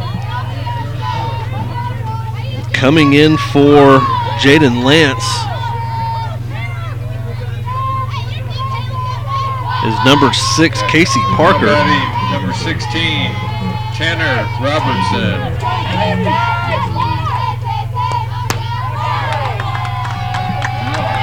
Strike one is called. So Casey Parker now at short for Jaden Lance. And that's a bunt, gonna tag and make the play, gonna be safe at the plate.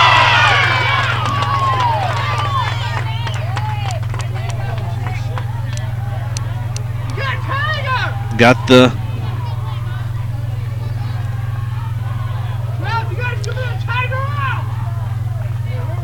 so West will score.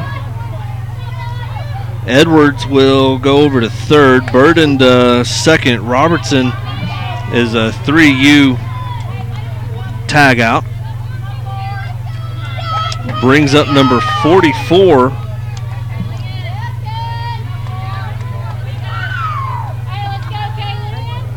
Kaylin Holcomb.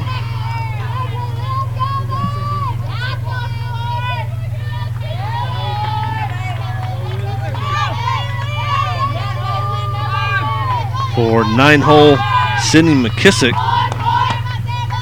as ball one. Now into the game for Just trying to get the 44, Kaylin Holcomb. Scoreboard updated for you. So TJC leading this 5-1. One out here in the top half of the 6th. Runners on second and third.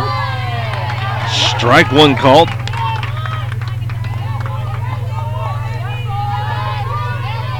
Kaylin Holcomb into bat for 9-hole Sydney McKissick. Holcomb a 3.24 average. And that one's going to be just foul down the third base line for strike two.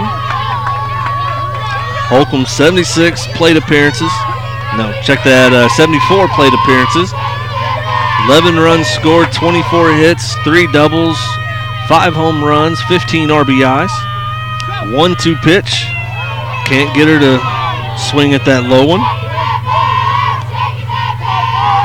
So with one out, 2-2 count for Holcomb at the plate. Edwards on third, Burden on second. And gonna get that strike three called on the outside half. Brings top of the lineup Keely Bobbitt. 4th plate appearance of the night. Now batting for Wallace State, number 11. Got a single to left back in the first, but was stranded. Grounded to the pitcher and grounded over to third, like in the 3rd and 4th inning. So for 2 outs. Runners at second and third. Gonna call strike on the outside. So 1-1 count.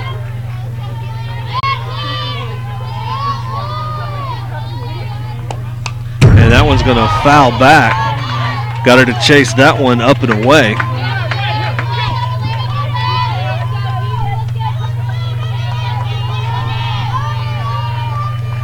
As you see, the umpire signal the 1-2. Scoreboard was a little bit behind there. So 1-2 pitch now from Pickett. Grounded foul over towards the Apache dugout. 1 run across so far for Wallace State in the top half of the 6th. Edwards sits on third, Burden on second. At the plate, leadoff one-holer Bobbitt.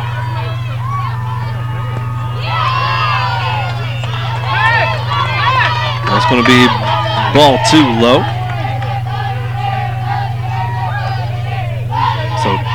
2 balls, 2 strikes, 2 outs here in the top half of the 6th. Low and away for ball 3.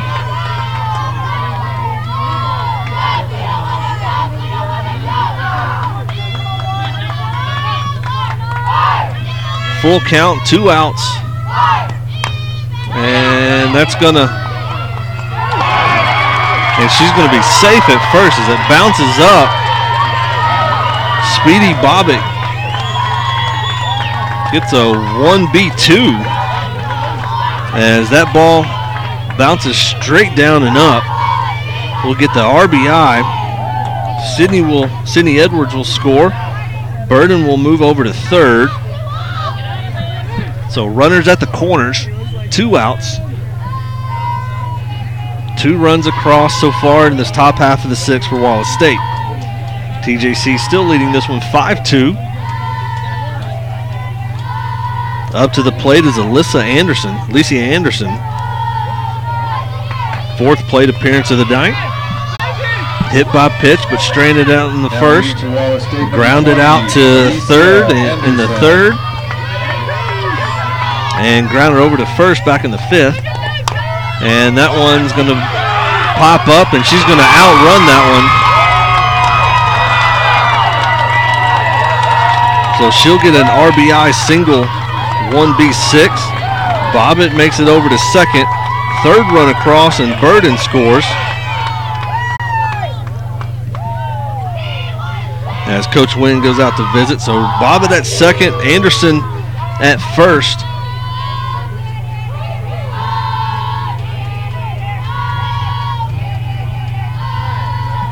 Score is 5-3 Tyler, 2 outs.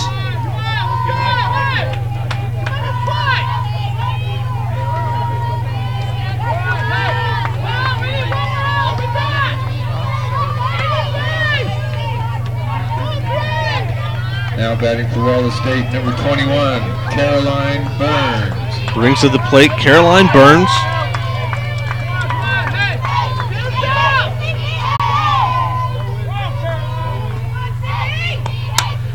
First pitch swinging over to third, and that's going to be safe. Tried to get the quick force out. Bobbitt will make it safely over to third. Anderson over to second. Burns on first, so bases loaded now. 2 outs.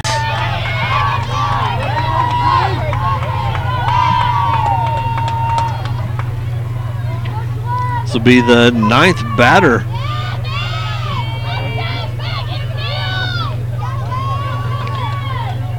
Ninth batter of the inning, and re-entering in Megan Hill, the designated player. Now batting for Wallace State, number So 1, bases loaded, Megan 2 outs. Hill. Brings up designated player Megan Hill.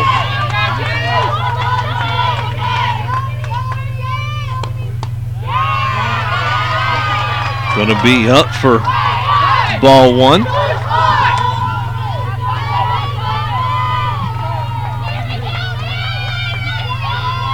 One 1-0 pitch. Strike 1 called on the outer half.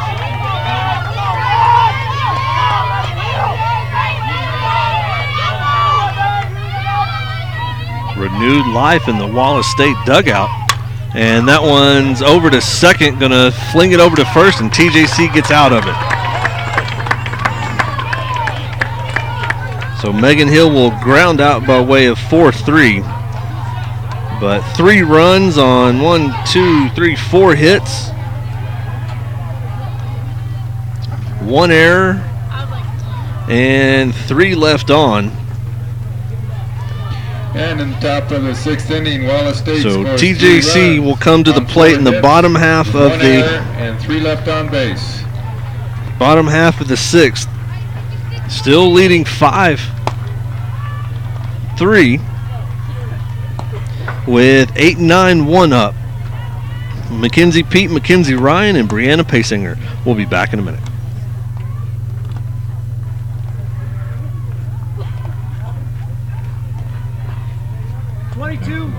Twenty-two re-enter.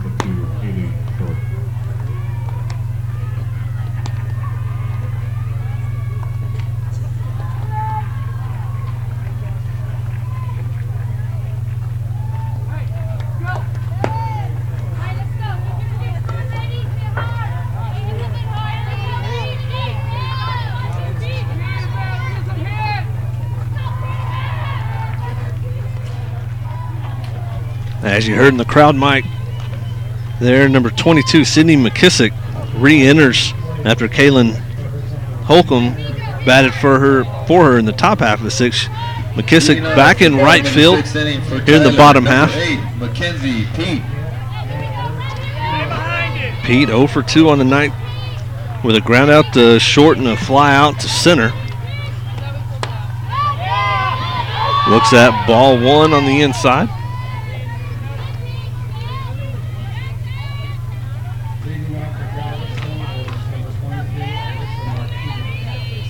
One-0 pitch.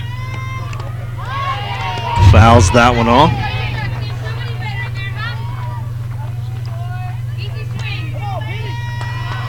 Kiplinger still in the circle for Wallace State.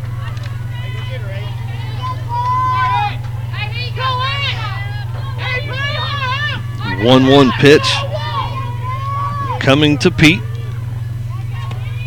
And that one's grounded over to short, scooped up, throw is made and out. So a routine play for Edwards and West. Brings up the 9-hole Mackenzie Ryan. Now hitting for Tyler, number 4, Mackenzie 1 for 2, Ryan. got on by way of E6 back in the second. And a single out to left with a run scored back in the fourth. Looks at ball one.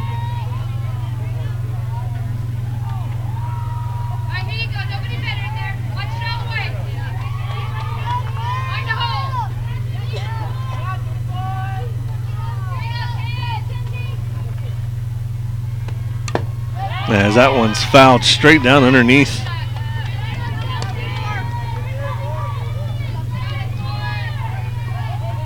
Catcher Katie Burden.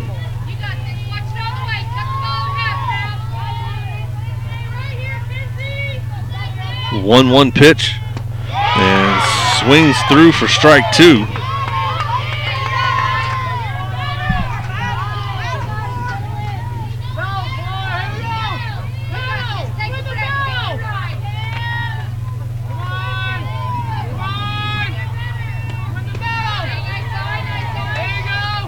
Looks at ball two away.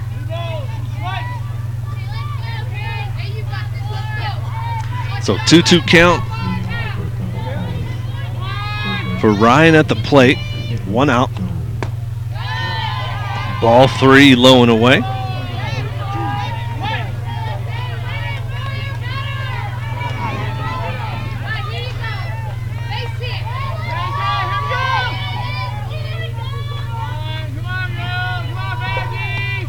And that one's hit over to short, going to go through the wickets.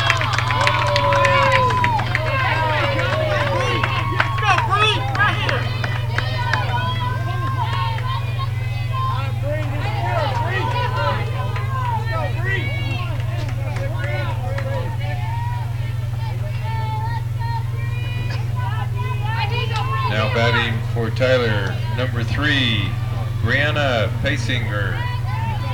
Brings up Brianna Pasinger. 0 for 2 with a walk and a run scored in the first. Line out to left and fly out to left in the second and fourth innings.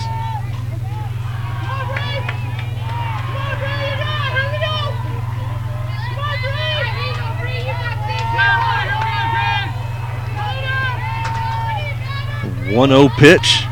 And that one's going to dribble, may find a hole. She's going to route run it. Infield single.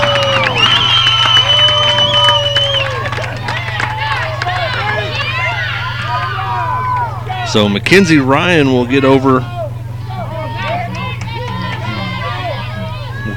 to second. Pasinger will have a 1B4 as that was just found the gap. Rebecca Snow.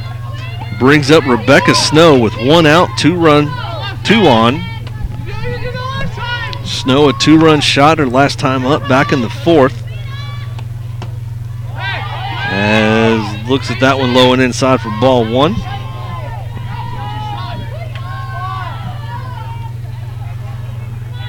Mackenzie Ryan at second, Pasinger at first. Snow at the plate, 1 out. And looks at that one low and away. Speedy Mackenzie Ryan catching the eye of the catcher. TJC leads 5-3 here in the bottom half of the 6th. And strike 1 called.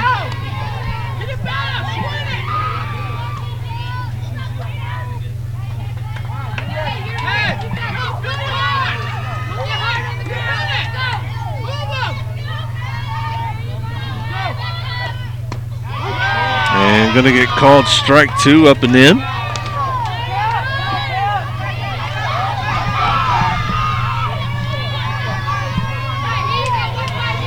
So 2-2 pitch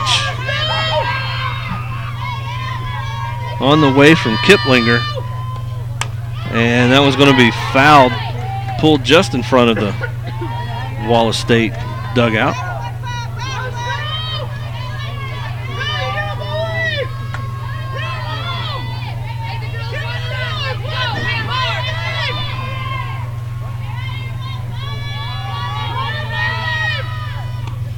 And that one's deep down the left field line and going to be foul.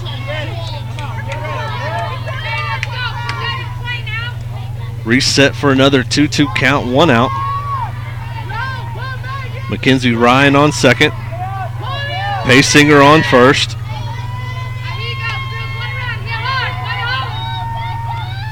And gonna get her to get that one, and gonna be contact made. And gonna see who they're gonna call.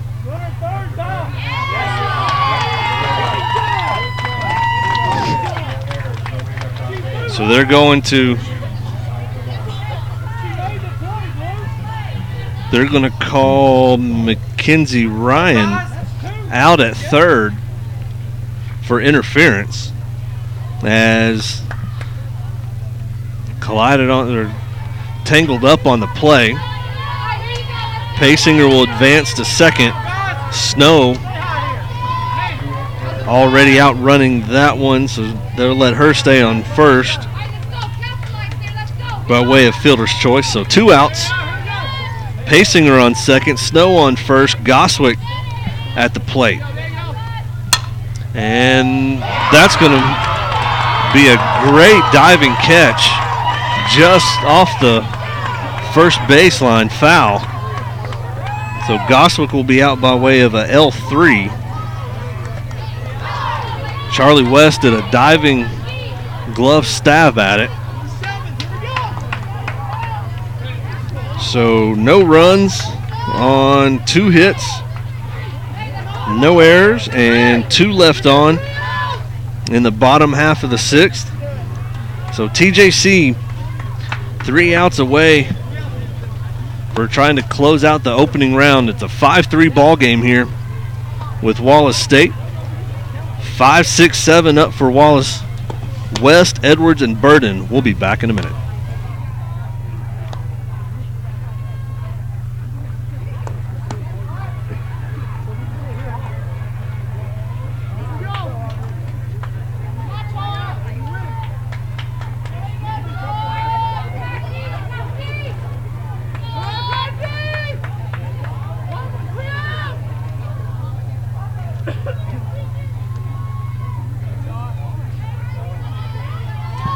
Leading off the top of the 7th for Wallace State, number 19, Charlie West.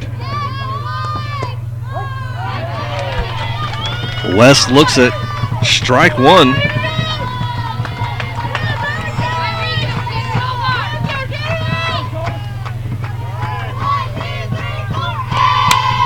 And that one's going to be popped up. Easy fly ball caught by Mackenzie Pete. So out by way of F4 brings up Sydney Edwards.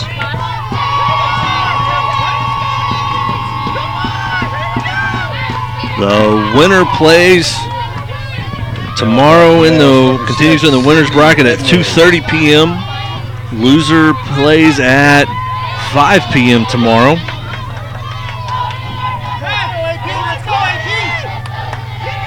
as ball one.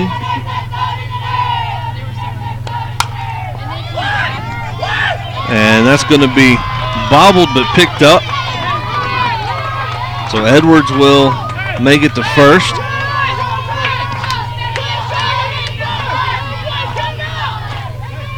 But this game plays the winner and loser of the Temple and Lakeland, Temple, Texas and Lakeland, Illinois game. Currently Temple is up 7-4 in the bottom half of the fourth.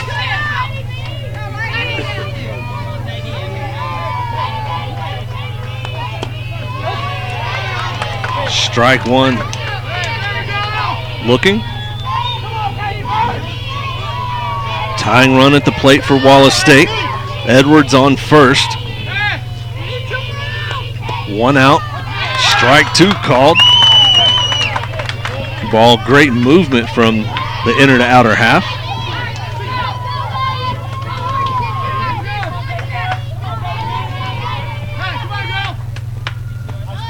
Tries to get her with the change-up movement, but no go for ball one.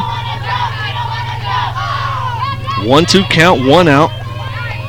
Edwards at first, Katie Burden at the plate. And can't quite get that outer half bite on that call. Count goes to 2-2.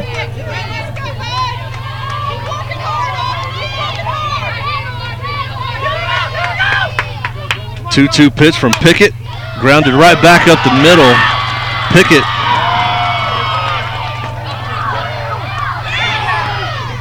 and gets the throw out at third, trying to see around a pole. Pickett initially diverts that ball. Casey Moore picks it up, tries to get her out at first, no go. But Edwards gets thrown out, trying to make it to third. So she'll be out by way of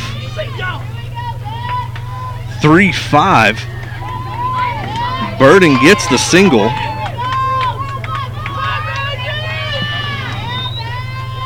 So 2 outs.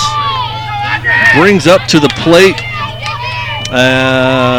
different hitter. I believe that's number 8.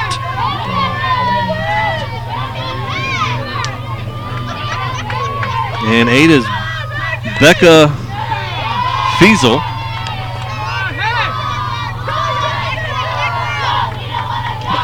So 2 outs. Runner on first. Kate Burden on first.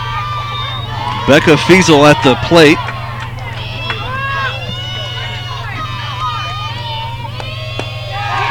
And it's strike one, so a 1-1 count. Both teams trying to advance in the winners bracket to play at 2:30 tomorrow. And that's a ball 2. Gonna miss a little high.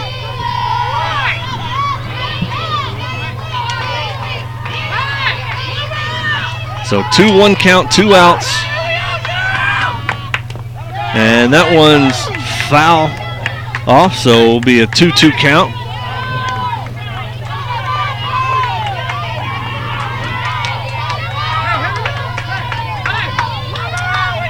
Temple leading Lakeland 7-4, top 7th. Finally, live stats finally updated for me.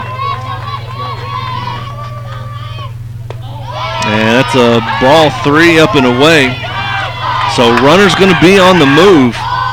Full count, 2 outs. TJC leads this one 5-3 in the top half of the 7th.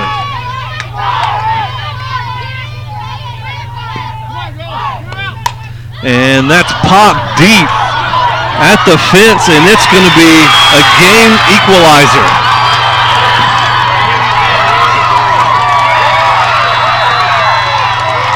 Kate Burden comes around. Becca Fiesel comes in with a 2-run bomb over left field. And we have a tie ball game.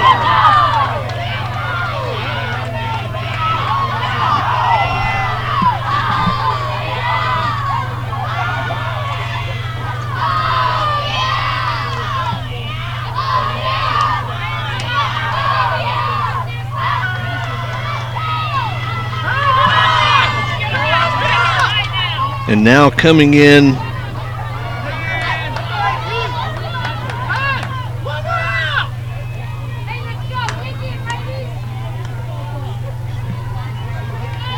to bat is number 12, Morgan Weatherwax.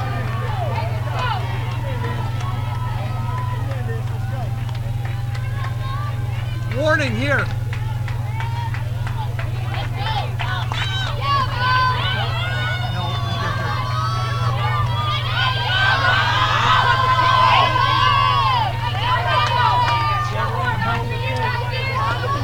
And she'll come in after Katie McKissick re-entered into right field in the bottom half of the 6th. Now we'll get number 12, Morgan Weatherwork.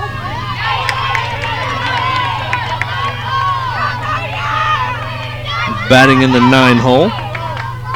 And that will burn McKissick as well, so she'll go into right field or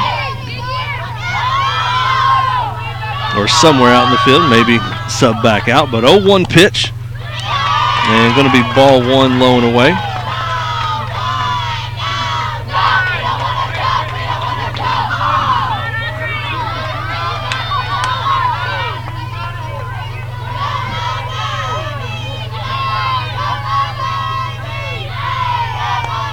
And that one's deep left, going to 2-hop to the fence.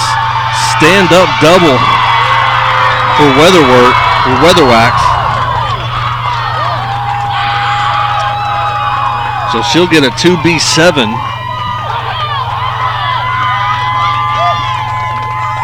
And TJC will make a pitching change.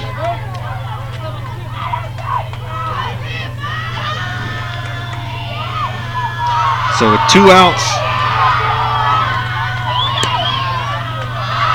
runner on second.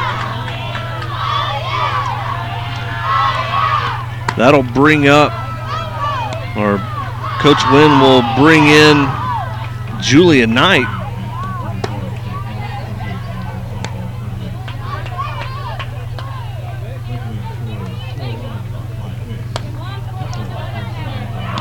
Knight with her, she's had 33 appearances on the year, 12 starts, 11 wins, 5 losses, 3 saves, 4 complete games, 106 innings of work, giving up 95 hits, 48 runs, 28 earned, 18 walks, and struck out 81. ERA is a 1.85. And we have a pitching change for Tyler. Now pitching number 22. Julia Knight, batting for Wallace State, number 11.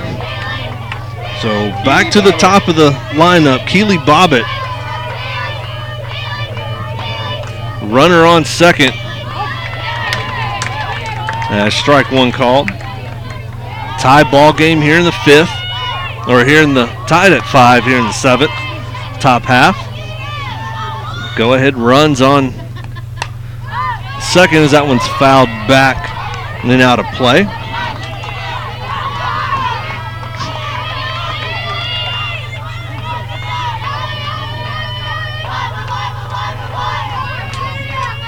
So 0-2 pitch from Julia Knight, and tries to get the changeup on the outer half, but no go for ball 1.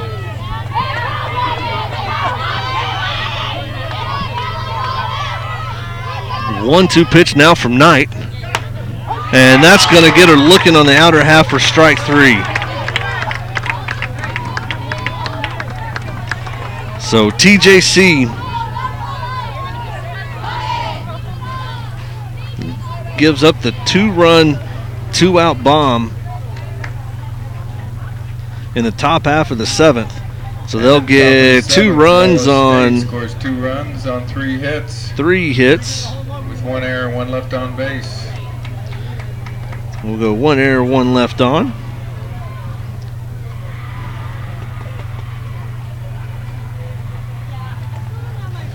So after 6.5, we have an even ball game here in St. George, Utah. As that warm-up pitch hit the bull. Due up for Tyler. Heart of the lineup, 4, 5, 6. Shelby Court. Then Courtney Heller and Lexi Hager. Hager was still in the last at bat. And Casey Parker in the 6th hole. Still in the circle for Wallace State is Keplinger.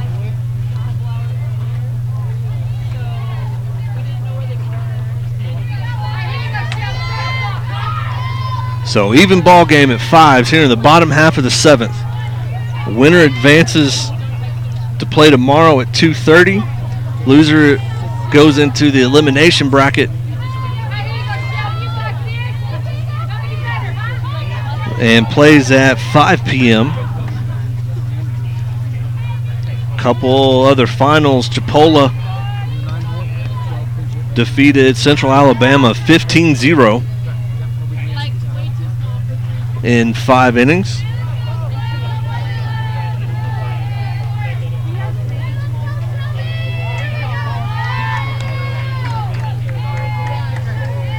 Temple defeats Lakeland 7-4, so winner will get Temple tomorrow at 2:30. Loser gets Lakeland at 5. As looks at ball 1.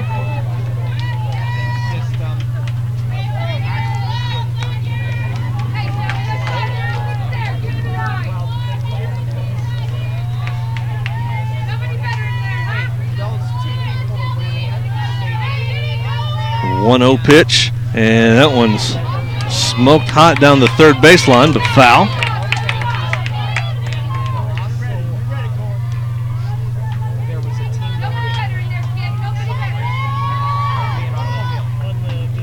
At the conclusion of this, we'll go through all the scores for the day. But TJC knotted at 5. Smoked out to left center. Court's going to try to reach it for a double, sliding in for a leadoff double here in the bottom half of the 7th. So 2B8 for Shelby Court. Courtney Heller re-enters.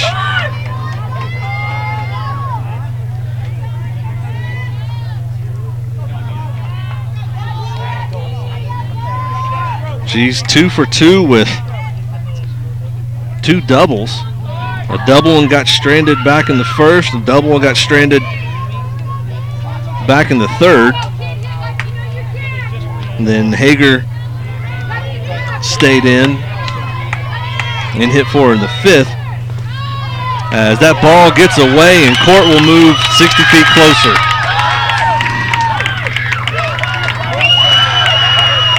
So on a pass ball, Court gets over to third. Courtney Heller at the plate.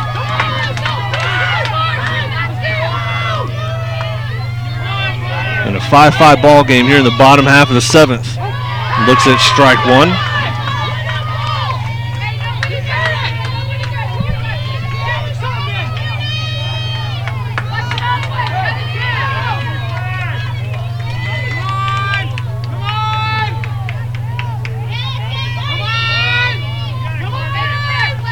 Signal given to Keplinger. 1-1 count, no outs. Going to be ball 2.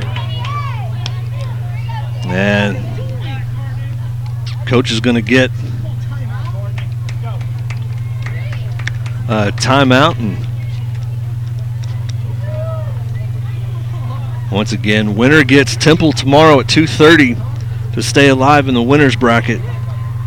Loser drops into the elimination side and has to start battling back at 5 p.m. tomorrow. And that's all Mountain Time. So all the Central Time folks, that'll be 3:30 and 6 for your respective teams.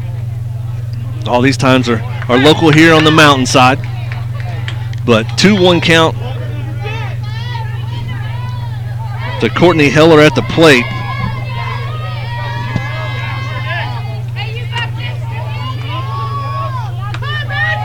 Shelby Court 60 feet away at third. No outs.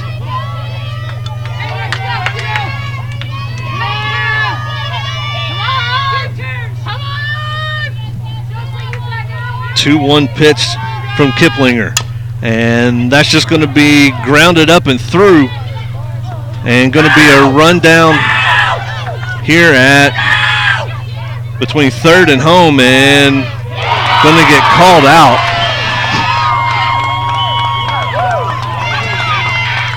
So Court will be out in a rundown, as led off a little bit too far, trying to see what they were going to do.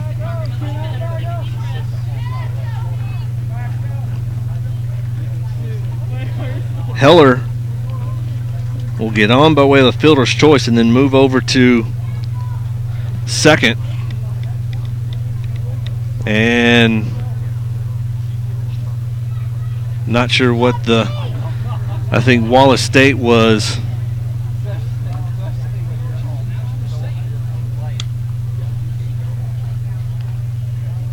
asking about Courtney Heller, because she was just softly going down first, expecting to be tagged out or thrown out. But as soon as they didn't make the play,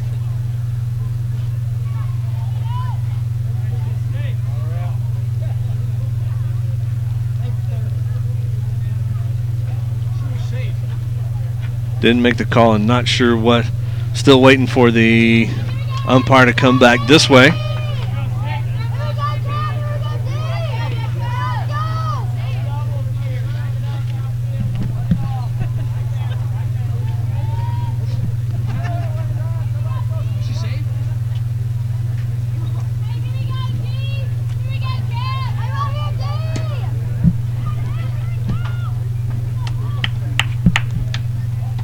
So I think there was just some question there, but good to go. And coming in to run for Courtney Heller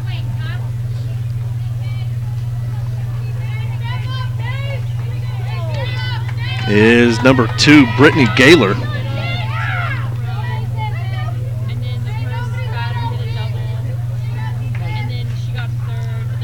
So 1 out. At the plate is Casey Parker.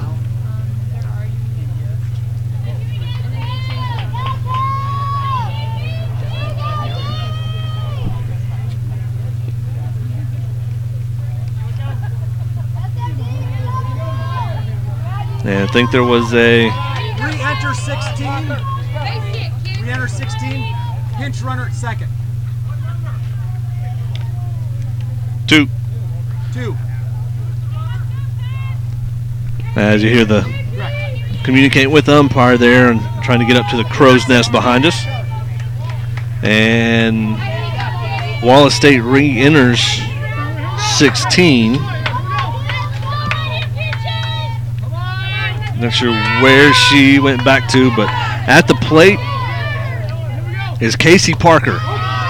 Looks at strike 1.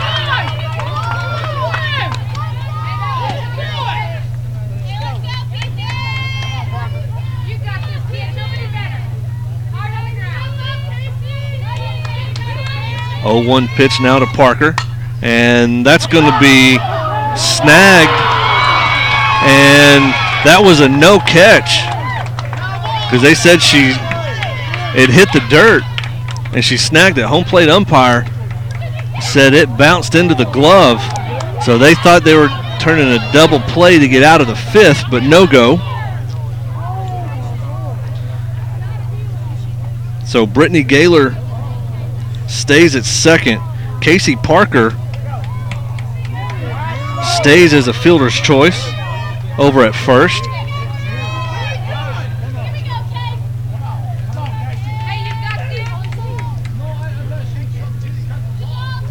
So the umpire was signaling no catch, but she scooped it out.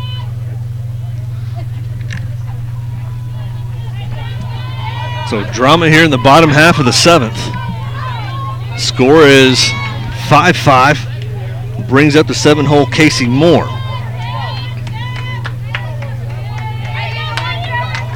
2 runners on for Tyler. Brittany Gaylor at second, Casey Parker at first. As that's ball 1, low and inside.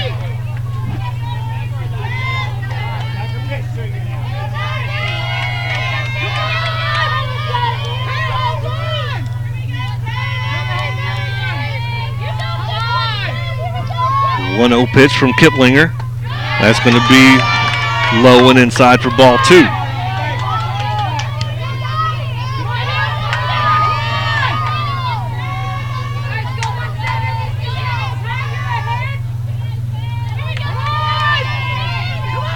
Two 0 pitch, and swings through that one for strike 1.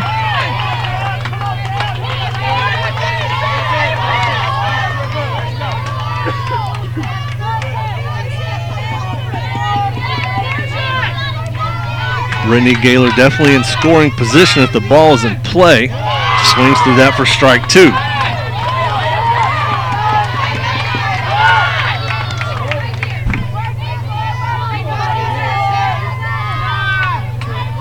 One out.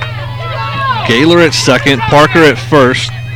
2-2 count at the plate, and gonna get that one through to short. Not gonna get there in time, and safe at the force at third.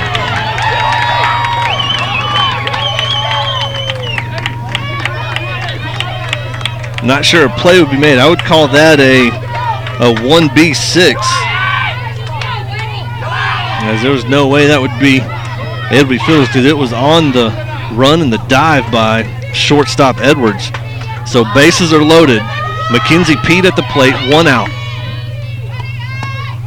Looks at strike 1 on the inside.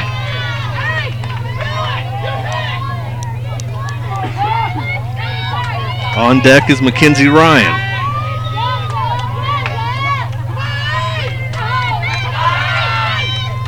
.55, bottom of the 7th. As looks for that ball 1 low and inside.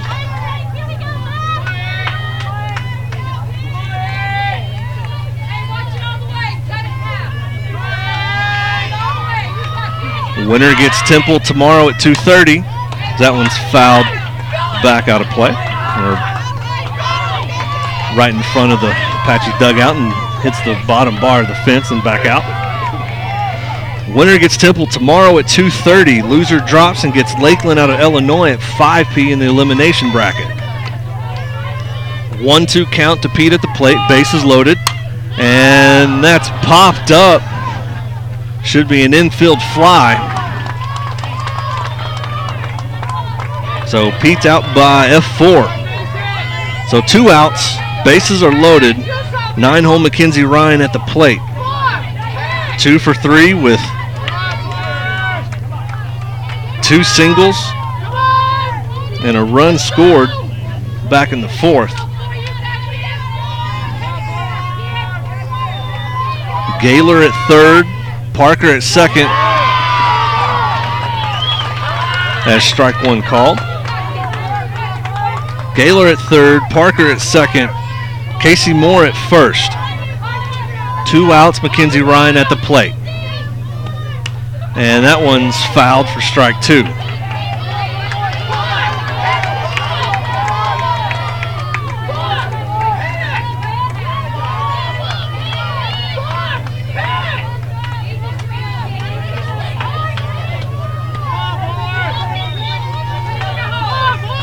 .02 count now for Mackenzie Ryan. 2 outs. Bases are loaded. And foul tips that one back. Innings over. We headed to extras.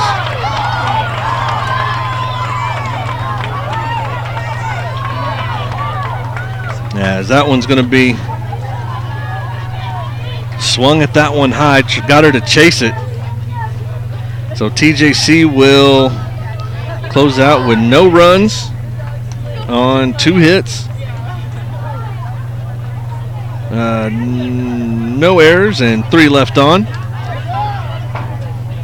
So after 7 complete, we're still at 5s here in St. George, Utah in the opening round of the NJCAA National Tournament.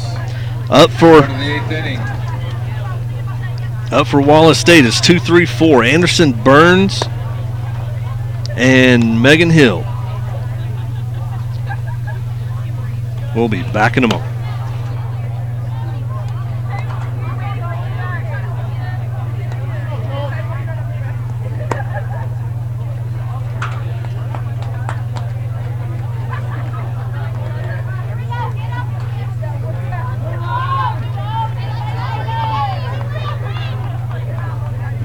And at the top of the 8th, leading off for Wallace State, number 20, Alicia Anderson.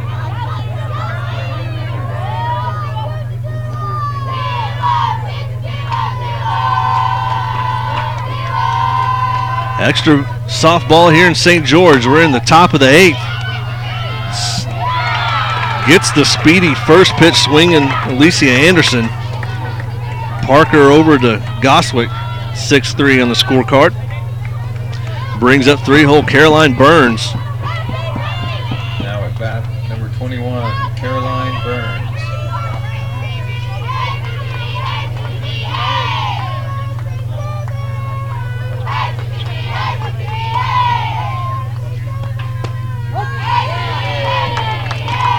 Strike one out across.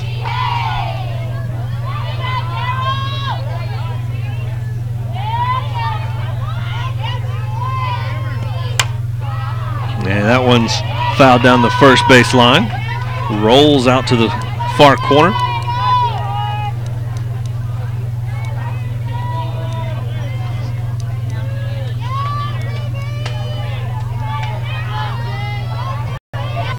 Oh-2 count at the plate for Burns. And that's a two-hopper over to second.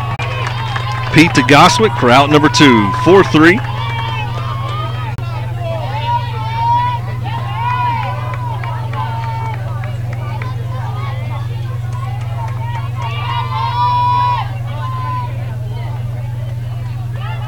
Now batting number 1, Megan Hill. So with 2 outs, brings up designated player Megan Hill. And swings through that one for strike one.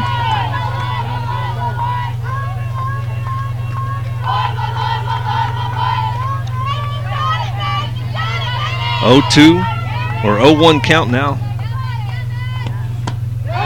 And called strike 2 on the outer half.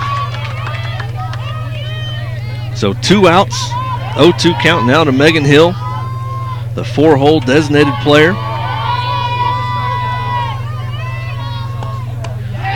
And close to where those previous 2 were.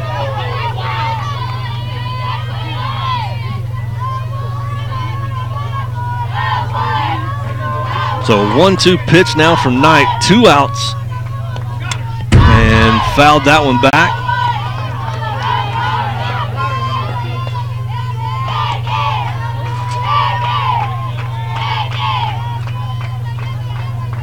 Reset for another 1-2 count.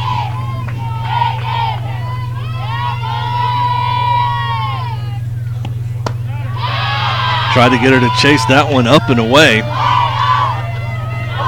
So deuces are wild. 2 balls, 2 strikes, 2 outs here in the top half of the 8th inning. Scores at 5. And gets her to chop foul that one back and out of play.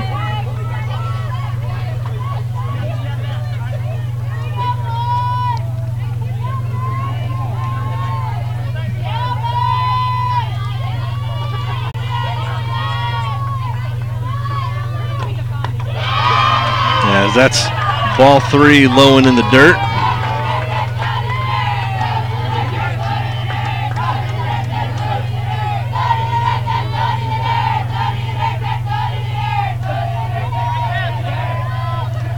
So full count, 2 outs, and got her to swing through that one for strike 3. So 3 up, 3 down. Julia Knight retires them in order. In the top half of the 8th, no runs, no hits, no errors, no one left on base. So we'll go to the bottom half of the 8th. And for TJC, the battery of 1, 2, 3, Paysinger, Snow, and Goswick up. Scores at 5. We'll head to the bottom of the 8th here in a minute.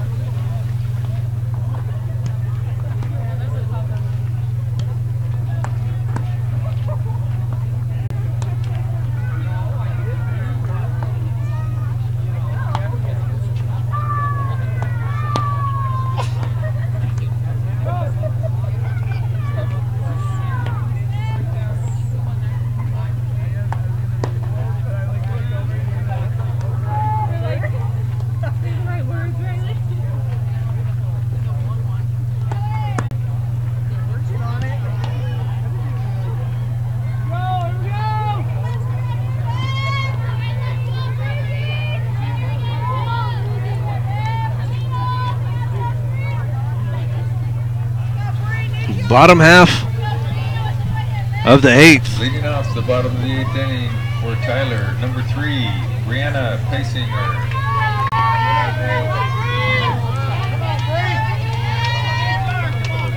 Winner advances in the winner's bracket to 2:30 p.m. tomorrow versus Temple, as Pasinger looks at strike 1.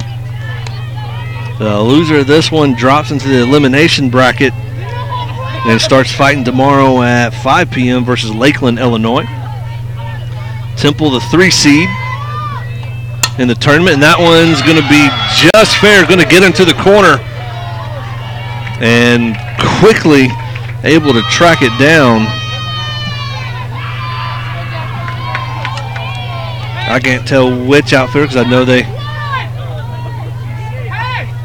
I believe that, can't see the number from here because it's only on the back. Tyler, number 15, Rebecca Snow. So Pasinger gets on by 1B9, and that's another sac bunt by Snow. First pitch gets Pasinger over to second in scoring position. Becca Snow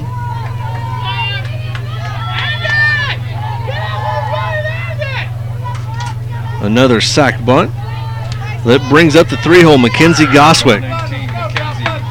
With 1 out, winning run sits on second, Brianna Pasinger.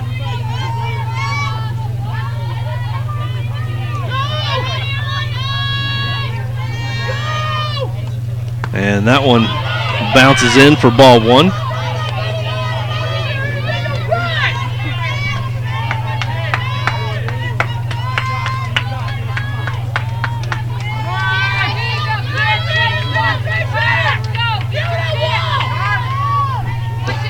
One 1-0 pitch now to Goswick, and that's going to be a fair ball in the corner down the left field line, and Pasinger's going to score, and that is your ball game.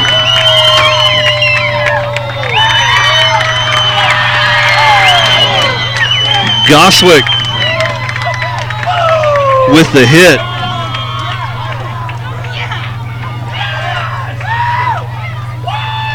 And TJC wins an emotional first round matchup versus number 11 Wallace State.